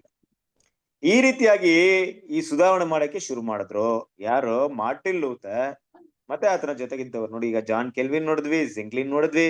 ಈ ರೀತಿ ಹಲವಾರು ಸುಧಾರಕರು ಒಟ್ಟಿಗೆ ಕೂಡಿ ಹಲವಾರು ಬದಲಾವಣೆಗಳನ್ನ ತಂದಿದ್ದಾದ್ರು ಅವರಿಂದನೂ ಸಂಪೂರ್ಣವಾಗಿ ಶುದ್ಧೀಕರಣ ಮಾಡಕ್ಕಾಗಿಲ್ಲ. ಮತ್ತೆ ಅವರು ಹೋದ ನಂತರ ಆ ಸಭೆಗಳೆಲ್ಲ ಏನ್ ಮಾಡ್ಕೊಂಡ್ಬಿಡ್ತು ಅಂದ್ರೆ ಒಂದು ಡಿನಾಮಿನೇಷನ್, ಒಂದು ಪಂಗಡವನ್ನ ಕ್ರಿಯೇಟ್ ಮಾಡ್ಕೊಂಡ್ಬರ್ತು. ಈಗ ಕೆಲ್ವಿನ್ ಜೊತೆ ಇದ್ದವರು ಕೆಲ್ವಿನಿಸಂ, ಜಿಂಗ್ಲಿ ಜೊತೆ ಇದ್ದವರು ಜಿಂಗ್ಲಿಸಂ, ಈ ಮಾರ್ಟಿನ್ ಲೂಥರ್ ಇದ್ದವರು ಲೂಥರ್ನ್, ಈ ರೀತಿಯಾದಂತ ಪಂಗಡಗಳು, ಪ್ರೊಟೆಸ್ಟಾಂಟ್, ಈ ತರ ಪಂಗಡಗಳನ್ನ ಶುರು ಮಾಡ್ಕೊಂಡು ಅದ್ರ ಬಗ್ಗೆ ಗಮನ ಕೊಡಕ್ಕೆ ಶುರು ಮಾಡ್ಬಿಟ್ರು. ನಾವು ನಮ್ದು ಪ್ರೊಟೆಸ್ಟಾಂಟ್ ನೋಡ್ರಿ, ನಾವು ರೋಮನ್ ಕ್ಯಾಥಲಿಕ್ ಇದನ್ನ ಫಾಲೋ ಮಾಡಲ್ಲ ಅನ್ನೋದ್ ರೀತಿಯಲ್ಲಿ ಅದನ್ನ ಹೇಳೋದಾಗ್ಲಿ, ಇಲ್ಲವೇ ನಮ್ಮ ವಿಷಯ ಏನಪ್ಪಾ ಅಂದ್ರೆ ನಮ್ಮದು ಭಿನ್ನವಾಗಿರುತ್ತೆ, ನಾವು ರೋಮನ್ ಕ್ಯಾಥಲಿಕ್ ತರ ಅಲ್ಲ, ನಮ್ದು ಬೇರೆ, ಆ ರೀತಿಯಾಗಿ ಹೇಳ್ಕೊಳ್ಳೋದ್ರಾಗ್ಲಿ, ಈ ರೀತಿ ತಮ್ಮನ್ನ ತುಂಬಾ ವ್ಯತ್ಯಾಸ ಪಡಿಸ್ಕೊಂಡು ತೋರ್ಸ್ಕೊಂಡ್ರ ಆದ್ರೂ ದೇವರ ಎದು ನೋಡಿದಂತ ಶುದ್ಧೀಕರಣವನ್ನ ಅಲ್ಲಿ ಏನ್ ಮಾಡಿಲ್ಲ.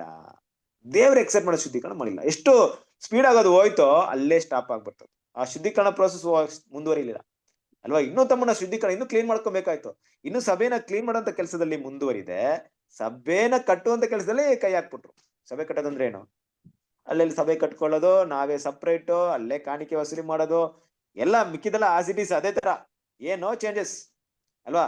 ಯಥಾ ಪ್ರಕಾರ ಪ್ರಾರ್ಥನೆ ಏನಿಲ್ಲ, ಕ್ಯಾಂಡ್ಲ್ ಇರಲ್ಲ, ಹೂವ ಇರಲ್ಲ, ವಿಗ್ರಹ ಇರಲ್ಲ, ಅಷ್ಟೇ. ಮಿಕ್ಕಿದೆಲ್ಲ ಅದೇ ಸಿಸ್ಟಮ್ ಏನ್ ಮಾಡಿದ್ರು, ಸ್ವಲ್ಪ ಮಾಡಿಫಿಕೇಶನ್ ಮಾಡಕ್ಕೆ ಶುರು ಮಾಡಿದ್ರು ಅಲ್ವಾ? ಅದೇ ಬಟ್ಟೆಗಳನ್ನ ಹಾಕೊಳ್ಳೋದು, ಅದೇ ವೈಟ್ ಡ್ರೆಸ್ ನ ಧರಿಸ್ಕೊಳ್ಳೋದು ಅಲ್ವಾ? ಕೆಲವೊಂದು ವಿಷಯಗಳನ್ನ ಇದೇ ರೀತಿ ಮಾಡೋದು, ಅದೇ ಅವರ ಕರ್ತನ ಭೋಜನವನ್ನ ಹಂಗೆ ಮಾಡ್ಕೊಳ್ಳೋದು, ಪಾಪ ಕ್ಷಮಾಪಣೆ, ಹಿಂಗೆ ಇದೇ ವಿಷಯಗಳೇನ್ ಮಾಡಿದ್ರು, ಇದೇ ಒಂದು ಸುಧಾರಣೆ ಅಂದ್ರೆ ರಿಫಾರ್ಮೇಶನ್ ಮಾರ್ಟಿನ್ ಲೂಥರ್ ಕೂಡ ಏನ್ ಮಾಡಿದ್ರು, ಇದೇ ರೀತಿಯಾಗಿ ತಂದ್ಬಿಟ್ರು. ಅದು ಓಲ್ಡ್, ಇದು ನೀವು ಅನ್ನೋ ರೀತಿಯಲ್ಲಿ ಇತ್ತು. ಆದ್ರೆ ಆಪೋಸಿಟ್ ಆಗಿರೋದಕ್ಕೆ ತುಂಬಾ ವಿಷಯಗಳನ್ನ ಕಡಿಯಕ್ ಆಗ್ತಿರ್ಲಿಲ್ಲ. ಇವತ್ತು ನಾವು ನೋಡುವಂತ ರೀತಿಯಲ್ಲಿ ನೋಡಕ್ ಆಗ್ತಿರ್ಲಿಲ್ಲ. ನಾವು ನೋಡ್ತಾ ಇದೀವಿ ಕ್ರಿಸ್ತಲ್ ಪ್ರೀತಿ ಸರಿ, ನಾವು ಗಮನಿಸ್ತಾ ಇದ್ವಿ. ದೇವ್ರು ನಮ್ಮ ಕಣ್ಣುಗಳನ್ನ ತೆರೆದಿದ್ದಾರೆ, ಅದೇ ದೇವರಿಗೆ ಥ್ಯಾಂಕ್ಸ್ ಹೇಳ್ಬೇಕು. ದೇವ್ರಿಗೆ ಎಷ್ಟು ಥ್ಯಾಂಕ್ಸ್ ಹೇಳಿದ್ರೆ ಆಗಲ್ಲ. ಯಾಕಂದ್ರೆ ನಮ್ಗೆ ಸಿಕ್ಕಿರುವಂತ ಜ್ಞಾನ ಖಂಡಿತವಾಗ್ಲು ಹಲವಾರು ಆತ್ಮಿಕ ವಿಷಯಗಳನ್ನ ನಾವು ಆತ್ಮಿಕ ಕಣ್ಣುಗಳನ್ನ ನೋಡ್ತಾ ಇದೀವಿ. ಹಾಗೆ ಇವ್ರು ಏನ್ ಮಾಡಿಲ್ಲ, ಮುಂದುವರಿಲ್ಲ. ಇದೇನಾಯ್ತು ಅಂದ್ರೆ ಸೈತಾನ್ ಏನ್ ಮಾಡ್ದ, ಇವ್ರನ್ನ ಕರೆಕ್ಟ್ ಆಗಿ ಯೂಸ್ ಯುಟಿಲೈಸ್ ಮಾಡ್ಕೊಂಡ. ಏನಾಯ್ತು ಗೊತ್ತಾ? ಇಲ್ಲಿ ಕೂಡ ಅದೇ ರೀತಿಯಾದಂತ ಒಂದು ಅಧಿಕಾರ, ಹಣದ ಆಸೆ, ಅಧಿಕಾರ ಬಂದ್ಬಿಡ್ತು. ಇಲ್ಲಿ ಕೂಡ ದೊಡ್ಡವರು, ರೆವರೆಂಟ್, ಫಾಸ್ಟರ್ ಅಲ್ವಾ, ನಾನು ಹೆಡ್, 10 ಸಭೆ ನಡೆಸ್ತೀನಿ, ನಾನು 20 ಸಭೆ ಹೆಡ್, ಈ ರೀತಿಯಾದಂತ ಒಂದು ಅಧಿಕಾರದ ವರ್ಗದವ್ರು ಏನ್ ಮಾಡಿದ್ರು, ಇಲ್ಲಿ ಕೂಡ ಬಂದ್ಬಿಟ್ರು. ಇಲ್ಲಿ ಕೂಡ ಇರುವಂತ ಜನರು ಏನ್ ಮಾಡಿದ್ರು, ಗೌರ್ಮೆಂಟ್ ಜೊತೆಗೆ ಕನೆಕ್ಷನ್ ಇಡಕ್ಕೆ ಶುರು ಮಾಡ್ಕೊಂಡ್ಬಿಟ್ರು. ಸರ್ಕಾರದ ಒಂದು ಹೆಸರನ್ನ ಪಡ್ಕೊಳ್ಳಿ. ಗೌರ್ಮೆಂಟ್ ಈಗ ಬಂದ್ರಲ್ಲ, ಮಾರ್ಟಿನ್ ಲೂಥರ್ ಕಾಲದಲ್ಲಿ ಅನೇಕ ರಾಜರು ಇದ್ ಮಾಡಿದ್ರ, ಸಪೋರ್ಟ್ ಮಾಡಿದ್ರಲ್ಲ, ಅದೇ ರೀತಿ ಗೌರ್ಮೆಂಟ್ಸ್ ಗಳಿಂದ ಏನ್ ಮಾಡಿದ್ರು, ರಾಜಕೀಯನ ವಿಷಯಗಳಿಗೆ ಏನ್ ಮಾಡಿದ್ರು, ಅದನ್ನೇ ಇಲ್ಲಿ ವೇಶ್ಯವೃತ್ತಿ ಅಂತ ಹೇಳ್ತಾರೆ. ವೇಶ್ಯವೃತ್ತಿ ಅಂದ್ರೆ ಏನು? ಸಭೆ ಕ್ರಿಸ್ತನ್ ಎನ್ನುವಂತ ಮೊದಲಿಗೆತಿಗೆ ಸಂಬಂಧಪಟ್ಟಿರುವಂತದ್ದು ಭೂಮಿಯಲ್ಲಿರುವಂತ ರಾಜರ ಜೊತೆಗೆ ಏನ್ ಮಾಡ್ತಿದೆ, ಈಗ ಸಂಬಂಧವನ್ನ ಇಟ್ಕೊಳ್ತಾ ಇದೆ, ಅವ್ರ ಜೊತೆ ಐಕ್ಯವಾಗ್ತಿದೆ. ಅದೇ ಕೆಲಸವನ್ನ ಯಾರು ಮಾಡಕ್ಕೆ ಶುರು ಮಾಡಿದ್ರು, ಈ ಪ್ರೊಟೆಸ್ಟಾಂಟ್ ಮತ ಕೂಡ ಏನ್ ಮಾಡಿದ್ರು, ಶುರು ಮಾಡಿದ್ರು ಅಲ್ವಾ?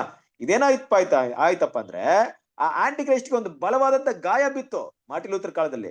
ಆದ್ರೆ ಗಾಯ ವಾಸಿ ಆಯಕ್ಕೆ ಶುರು ಆಗ್ಬಿಡ್ತು. ಪ್ರಕಟಣೆ 13ನೇ ಅಧ್ಯಾಯ 3ನೇ ವಾಕ್ಯ ಓದಿ. ಅದರ ತಲೆಗಳಲ್ಲಿ ಒಂದು ತಲೆ ಗಾಯ ಹೊಂದಿ ಸಾಯುವ ಹಾಗಿರುವುದನ್ನು ಕಂಡೆನು. ಆ ಮರಣಕರವಾದ ಗಾಯವು ವಾಸಿಯಾಯಿತು. ನೋಡಿದ್ರಾ? ಆ ಮರಣಕರವಾದಂತ ಗಾಯ ಏನಾಯ್ತು, ವಾಸಿ. ಆ ತಲೆಗಳಲ್ಲಿ ಒಂದು ಏನಾಯ್ತಪ್ಪ ಅಂದ್ರೆ ಸಾಯುವಂತ ರೀತಿ ಇತ್ತು. ಯಾವ್ದು ಈ ಪ್ರಕಟಣೆಯಲ್ಲಿ ಮಾತಾಡ್ತಿರೋದು? ಯಾವ ವಿಷಯ ಮಾತಾಡ್ತಿದಾರೆ? ಆಂಟಿ ಕ್ರೈಸ್ಟ್ ಬಗ್ಗೆ ಮಾತಾಡ್ತಿದಾರಾ? ಕರೆಕ್ಟ್ ಅಲ್ವಾ? ಆಂಟಿ ಕ್ರೈಸ್ಟ್ ಏನಾಯ್ತು ಅಂದ್ರೆ ಅದ್ರಲ್ಲಿ ತಲೆಯಲ್ಲಿ ಒಂದು ಕೊನೆ ಹಂತದಲ್ಲಿರುವಂತ ಒಂದು ಸಭೆ ಬಗ್ಗೆ ಮಾತಾಡ್ತಾರೆ. ಆ ಗಾಯ ಏನಾಯ್ತು, ಅದು ವಾಸಿ ಆಯ್ತು ಅಂದ್ರೆ ಏನರ್ಥ? ಇಲ್ಲಿ ಈ ರಿಫಾರ್ಮೇಶನ್ ಮಾಡೋರು ಏನ್ ಮಾಡಿದ್ರು, ಕೊನೆಗೆ ಇವರು ಪೋಪಿಗೆ ಅಪೋಸಿಟ್ ಆಗಿ ಅಂತ ಹೇಳ್ತಿದ್ರು ಕೂಡ ಪೋಪಿಗೆ ಆಪೋಸಿಟ್ ಆಗಿರ್ಲಿಲ್ಲ, ರೋಮನ್ ಕ್ಯಾಥಲಿಕ್ ಆಪೋಸಿಟ್ ಆಗಿರ್ಲಿಲ್ಲ. ಅವ್ರು ಮಾಡಿದಂತ ಕೆಲಸನ ಸ್ವಲ್ಪ ವಿಭಿನ್ನವಾಗಿ ಮಾಡಕ್ಕೆ ಶುರು ಮಾಡಿದ್ರು ಅಷ್ಟೇ. ಅದನ್ ಬಿಟ್ರೆ ಯಾವುದೇ ಬದಲಾವಣೆಗಳಲ್ಲಿ ಅವರಲ್ಲಿ ಕಂಡು ಬರ್ಲಿಲ್ಲ. ಸತ್ಯದಲ್ಲಿ ಅದೇ ಸತ್ಯ, ಅದೇ ಬೋಧನೆ, ಇದೆಲ್ಲ ಕೂಡ ಏನ್ ಮಾಡ್ತೀವಿ ಅಂದ್ರೆ ಕ್ರಿಸ್ತನ ಪ್ರೀತಿ ಸಹೋದರರೇ, ಅದೇ ವಿಷಯವನ್ನ ನಾವೇನು ಮಾಡ್ತೀವಿ, ನೋಡ್ತೀವಿ. ಇದರಿಂದ ಏನಾಯ್ತು, ಮತ್ತೆ ಸಭೆಯಲ್ಲಿ ಅದೇ ದಾಸತ್ವ, ಅದೇ ಒಂದು ಏನು ತಪ್ಪಾದ ಬೋಧನೆಗಳು ಎಲ್ಲ ಬಂದ್ಬಿಡ್ತಾ? ಕರೆಕ್ಟಾ ತಪ್ಪ ಹೇಳಿ? ನಾವು ಇವತ್ತು ಐಡೆಂಟಿಫಿಕೇಶನ್ ಮಾಡ್ತಾ ಇದೀವಾ? ಕ್ರಿಸ್ತನ ಪ್ರೀತಿ ಸಹೋದರರೇ, ಇವತ್ತು ನಮ್ಗೆ ಸಿಕ್ಕಿದಿಲ್ಲ ಸತ್ಯ. ಈ ಸತ್ಯವನ್ನ ಇಟ್ಕೊಂಡು ನಾವು ಮೊದ್ಲು ಒಂದ್ ವೇಳೆ ನಮ್ಗೆ ಸತ್ಯಕ್ಕೆ ನಾವು ಬರಕ್ಕಿಂತ ಮೊದ್ಲು ನಾವ್ ಎಲ್ಲಿ ಸತ್ಯ ಕಲ್ತಿದ್ದೀವೋ, ಎಲ್ಲಿ ದೇವರ ವಿಷಯಗಳನ್ನ ಆಳ್ತಿದೀವೋ ಅದನ್ನ ಕಂಪೇರ್ ಮಾಡಿ ನೋಡಿ. ಕ್ರಿಸ್ತನ ಡಿಫ್ರೆನ್ಸ್ ಕಾಣಿಸ್ತಾ ಇದೆಯಾ? ತುಂಬಾ ರೀ ಕಾಣಿಸ್ತಾ ಇದೆಯಾ? ಎಷ್ಟು ಕಾಣಿಸ್ತಿದೆ? ಸ್ವಲ್ಪ ಕಾಣಿಸ್ತಿದ್ಯಾ, ತುಂಬಾ ಕಾಣಿಸ್ತಾ ಇದೆಯಾ? ತುಂಬಾ ತುಂಬಾ. ಅಂದ್ರೆ ಈ ಶುದ್ಧೀಕರಣ ಎಲ್ಲಿವರೆಗೂ ತಗೊಂಡೋಗ್ಬೇಕಾಯ್ತು ಇವ್ರು? ಇಲ್ಲಿವರೆಗೂ ತರ್ಬೇಕಾಯ್ತಾ? ಬಟ್ ಏನ್ ಮಾಡಿಲ್ಲ ಅವರು, ತರಕ್ ಹೋಗ್ಲಿಲ್ಲ ನೋಡ್ರಿ ಕ್ರಿಸ್ತನ ಪ್ರೀತಿಯ ಸೌರ ಸೌರ್ಯರೇ. ಹಾಗಾಗಿ ಏನಾಯ್ತಂದ್ರೆ ಅವ್ರು ಆ ರೀತಿ ತರ್ದ ಹೋಗಿದ್ರಿಂದ ದೇವರು ಎದುರು ನೋಡುವಂತ ಮಟ್ಟಿಗೆ ಶುದ್ಧೀಕರಣ ಆಗ್ಲಿಲ್ಲ. ಕರೆಕ್ಟಾ? ದೇವ್ರು ಏನ್ ಎಕ್ಸೆಪ್ಟ್ ಮಾಡಿದ್ರು ಅಷ್ಟ್ರ ಮಟ್ಟಿಗೆ ಏನಾಗ್ಲಿಲ್ಲ, ಶುದ್ಧೀಕರಣ ಆಗ್ಲಿಲ್ಲ. ಆ ಶುದ್ಧೀಕರಣ ಏನಾಯ್ತು, ಬಹು ಬೇಗ ಸ್ಟಾಪ್ ಆಯ್ತು ಅಲ್ವಾ? ಅದಕ್ಕೆ ಈಗ ನಾವು ಓದ್ತಾರಂತ ಟಾಪಿಕ್ ಪವಿತ್ರವಾದ ಶುದ್ಧೀಕರಣ ಎಲ್ಲಿಗ್ ಬಂದ್ ನಿಂತ್ಕೊಳ್ತಾರೆ ಅಂತ ಏನ್ ಮಾಡ್ತಾರೆ, ಮುಂದೆ ಬ್ರದರ್ ಏನ್ ಮಾಡ್ತಾರೆ, ತುಂಬಾ ಡೀಪ್ ಆಗಿ ಮಾತಾಡ್ತಾರೆ ಅಲ್ವಾ? ಆ ಡೀಪ್ನೆಸ್ ಏನಪ್ಪಾ ಅಂದ್ರೆ ದೇವ್ರ ಮಕ್ಳು ನಾವು ಅರ್ಥ ಮಾಡ್ಕೊಬೇಕಾಗಿರೋದು ಈ ಒಂದು ಶುದ್ಧೀಕರಣದ ವಿಷಯವನ್ನ ಇನ್ನೂ ಕೂಡ ತುಂಬಾ ಚೆನ್ನಾಗಿದೆ. ಕೆಲವೊಂದು ಪಾಯಿಂಟ್ ನಾವು ನೆಕ್ಸ್ಟ್ ಇದ್ರಲ್ಲಿ ನೋಡೋಣ. ಈ ಶುದ್ಧೀಕರಣ ಟೈಮ್ ಇಲ್ಲ ನಮ್ಗೆ.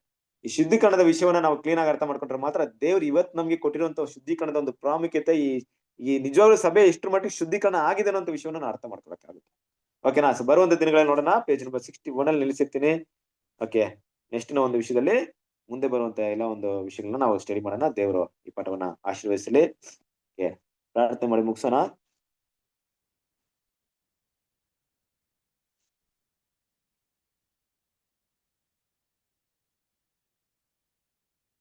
ಎಲ್ಲ ಬ್ರದರ್ ಪ್ರಾರ್ಥನೆ ಮಾಡ್ತೀರಾ? ಮಾಡ್ತೇನ್ರಿ. ಓಕೆ, ಪ್ರಾರ್ಥನೆ ಮಾಡೋಣ. ಮಹೋನ್ನತನೋ ಸರ್ವಶಕ್ತನೋ ಅಗಮ್ಯ ಬೆಳಕಿನಲ್ಲಿ ವಾಸ ಮಾಡುವ ನಮ್ಮ ಲೋಕ ತಂದೆ, ನಿಮ್ಮ ಪರಿಶುದ್ಧ ನಾಮಕ್ಕೆ ಮಹಿಮೆ ಉಂಟಾಗದಪ್ಪ ತಂದೆ. ತಂದೆ, ಇಡೀ ಒಂದು ವರ್ಷ ನಮ್ಮನ್ನು ಕಾಯ್ದು ಕಾಪಾಡಿ ಇವತ್ತು ಜೀವಿತರ ಸಂಖ್ಯೆಯಲ್ಲಿಟ್ಟು ನಮ್ಮನ್ನು ನೆನೆಸಿದ್ದಕ್ಕಾಗಿ ಸಹ ಧನ್ಯವಾದ ತಂದೆ. ತಂದೆ, ಈ ವರ್ಷದ ನಿಮ್ಮ ಚಿತ್ತಕ್ಕೆ ವಿರುದ್ಧವಾಗಿ ನಾವು ಏನಾದರೂ ತಪ್ಪು ಮಾಡಿ ನಮ್ಮ ಕ್ಷಮಿಸಿ, ಮುಂದೆ ನಿಮ್ಮ ಚಿತ್ತ ಏನು ಸರಿಯಾಗಿ ತಿಳಿದುಕೊಂಡು ನಿಮ್ಮ ಮಗನ ಸೌಲಭ್ಯದಲ್ಲಿ ನಮಗೂ ಬೆಳಲಿಕ್ಕೆ ಸಹಾಯ ಮಾಡಪ್ಪ ತಂದೆ. ಹೌದಪ್ಪ ತಂದೆ, ಲೋಕದಿಂದ ನಮ್ಮನ್ನು ಆಯ್ದುಕೊಂಡು ಒಂದು ಚಿಕ್ಕ ಗುಂಪಾಗಿ ಕೂಡಿಸಿ ತಂದೆ, ನಿಮ್ಮ ದಾಸರ ಮುಖಾಂತರವಾಗಿ ತಂದೆ ಸತ್ಯವಾಕ್ಯವನ್ನು ನಮಗೆ ಇದುವರೆಗೆ ತಿಳಿಸ್ತಾ ಬಂದಿದ್ದಕ್ಕಾಗಿ ಸಹ ಧನ್ಯವಾದ ತಂದೆ. ತಂದೆ, ಇವತ್ತಿನ ವಾಕ್ಯವನ್ನು ತಿಳಿಸುವಂತಹ ಸಹೋದರಿಗೋಸ್ಕರ ತಂದೆ ಬೇಡ್ಕೊಂತಾನೆ ತಂದೆ. ಇನ್ನು ಮುಂದೆ ದಿನಗಳಲ್ಲಿ ಇನ್ನೂ ಹೆಚ್ಚೆಚ್ಚಾಗಿ ನಿಮ್ಮ ಪವಿತ್ರ ಆತ್ಮನ ಸಹಾಯದಿಂದ ವಾಕ್ಯವನ್ನು ತಿಳಿಸುವ ಹಾಗೆ ಸಹಾಯ ಮಾಡು. ಇವತ್ತು ತಿಳಿಸಿದಂಥ ವಾಕ್ಯವನ್ನು ತಂದೆ ನಾವು ಕೇಳಿದ್ದೇವಪ್ಪ ತಂದೆ. ಆ ವಾಕ್ಯದ ಪ್ರಕಾರ ನಾವು ಸಹ ತಂದೆ ನಮ್ಮನ್ನು ಜೀವನವನ್ನು ನಾವು ಸರಿಪಡಿಸಿಕೊಂಡು ನಿಮ್ಮ ಮಗನ ಹೆಜ್ಜೆ ಜಾಡಿ ನಡಲಿಕ್ಕೆ ನಮಗೆ ಸಹಾಯ ಮಾಡಪ್ಪ ತಂದೆ. ತಂದೆ, ಇನ್ನು ಯಾವ ಸಹೋದರ ತಂದೆ ಬಂದಿಲ್ಲ, ಅವ್ರಿಗೆ ಸಹ ಬರಲಿಕ್ಕೆ ಸಹಾಯ ಮಾಡು. ಮತ್ತು ತಂದೆ, ಇನ್ನು ಯಾವ ಸಹೋದರ ಆರೋಗ್ಯ ಸರಿ ಇಲ್ಲಪ್ಪ ತಂದೆ, ಅವ್ರಿಗೂ ಸಹ ತಂದೆ ಮುಂದೆ ಆರೋಗ್ಯವನ್ನು ಹೊಂದಿ ಮುಂದಿನ ದಿನಗಳಲ್ಲಿ ತಂದೆ ನನ್ನ ವಾಕ್ಯವನ್ನು ಕೇಳುವ ಹಾಗೆ ತಂದೆ ಅವ್ರಿಗೂ ಸಹ ತಂದೆ ಕೃಪೆ ಕೊಟ್ಟು ನಡೆಸಪ್ಪ ತಂದೆ. ತಂದೆ, ಆದಿಯಿಂದ ಅಂತ್ಯದವರೆಗೂ ನಿಮ್ಮ ಪ್ರಸನ್ನತೆ ಈ ಕೂಟದಲ್ಲಿ ಇದ್ದುವುದರ ನಡೆಸಿಕೊಟ್ಟಿದ್ದಕ್ಕಾಗಿ ಸಹ ಧನ್ಯವಾದ ತಂದೆ. ಇದುವರೆಗೆ ನನ್ನ ಪ್ರಾರ್ಥನೆ ಕೇಳಿದ್ದಕ್ಕಾಗಿ ಸಹ ಧನ್ಯವಾದ. ಈ ಚಿಕ್ಕ ಪ್ರಾರ್ಥನಾ ನಮ್ಮೆಲ್ಲರ ರಕ್ಷಕನಾದ ಯೇಸು ಕ್ರಿಸ್ತನ ನಾಮದಲ್ಲಿ ಬೀಳ್ತೇನೆ, ನಮ್ಮ ಜೀವವುಳ್ಳ ಪರಲೋಕ ತಂದೆ. ಆಮೇನ್. ಆಮೆನ್. Thank you. ಎಲ್ಲರಿಗೂ ನಮಸ್ತೆ. ದೇವರು Thank you, brother. Good night, brother. Good night. Good night. Thank you brother. ಎಲ್ಲರಿಗೂ namaste. Namaste brother Manju master. Namaste brother. Divya master, Gaur master, ಎಲ್ಲರಿಗೂ namaste. Kamala master, Naveen brother, brother good night. Reshma ತಂಗಿ ನಮಸ್ತೆ. ಅವ ಹೇಗಿದ್ದಾರೆ? ಆರೋಗ್ಯ ಹೇಗಿದೆ? ದೇವ್ರು ನಿಮ್ಮನ್ನ ಹೊಸ ವರ್ಷದಲ್ಲಿ ಕೈ ಹಿಡಿದು ನಡೆಸಲಿ ಅಂತ ಪ್ರಾರ್ಥನೆ ಮಾಡ್ತೀವಿ. ನಿಮ್ಮ ಬಲಹೀನತೆ ಮಧ್ಯದಲ್ಲಿ ದೇವ್ರು ನಿಮ್ಗೆ ಸಹಾಯ ಮಾಡ್ಲಿ, ನಿಮ್ಮ ನಂಬಿಕೆನ ಅಭಿವೃದ್ಧಿ ಪಡಿಸ್ಲಿ. ಎಲ್ರಿಗೋಸ್ಕರ ಪ್ರಾರ್ಥನೆ ಮಾಡ್ಕೊಳ್ಳಿ. ದೇವ್ರು ನಿಮ್ಮೆಲ್ಲರನ್ನ ಆಶೀರ್ವದಿಸಲಿ. Thank you. Namaste. Thank you. Good night. Okay.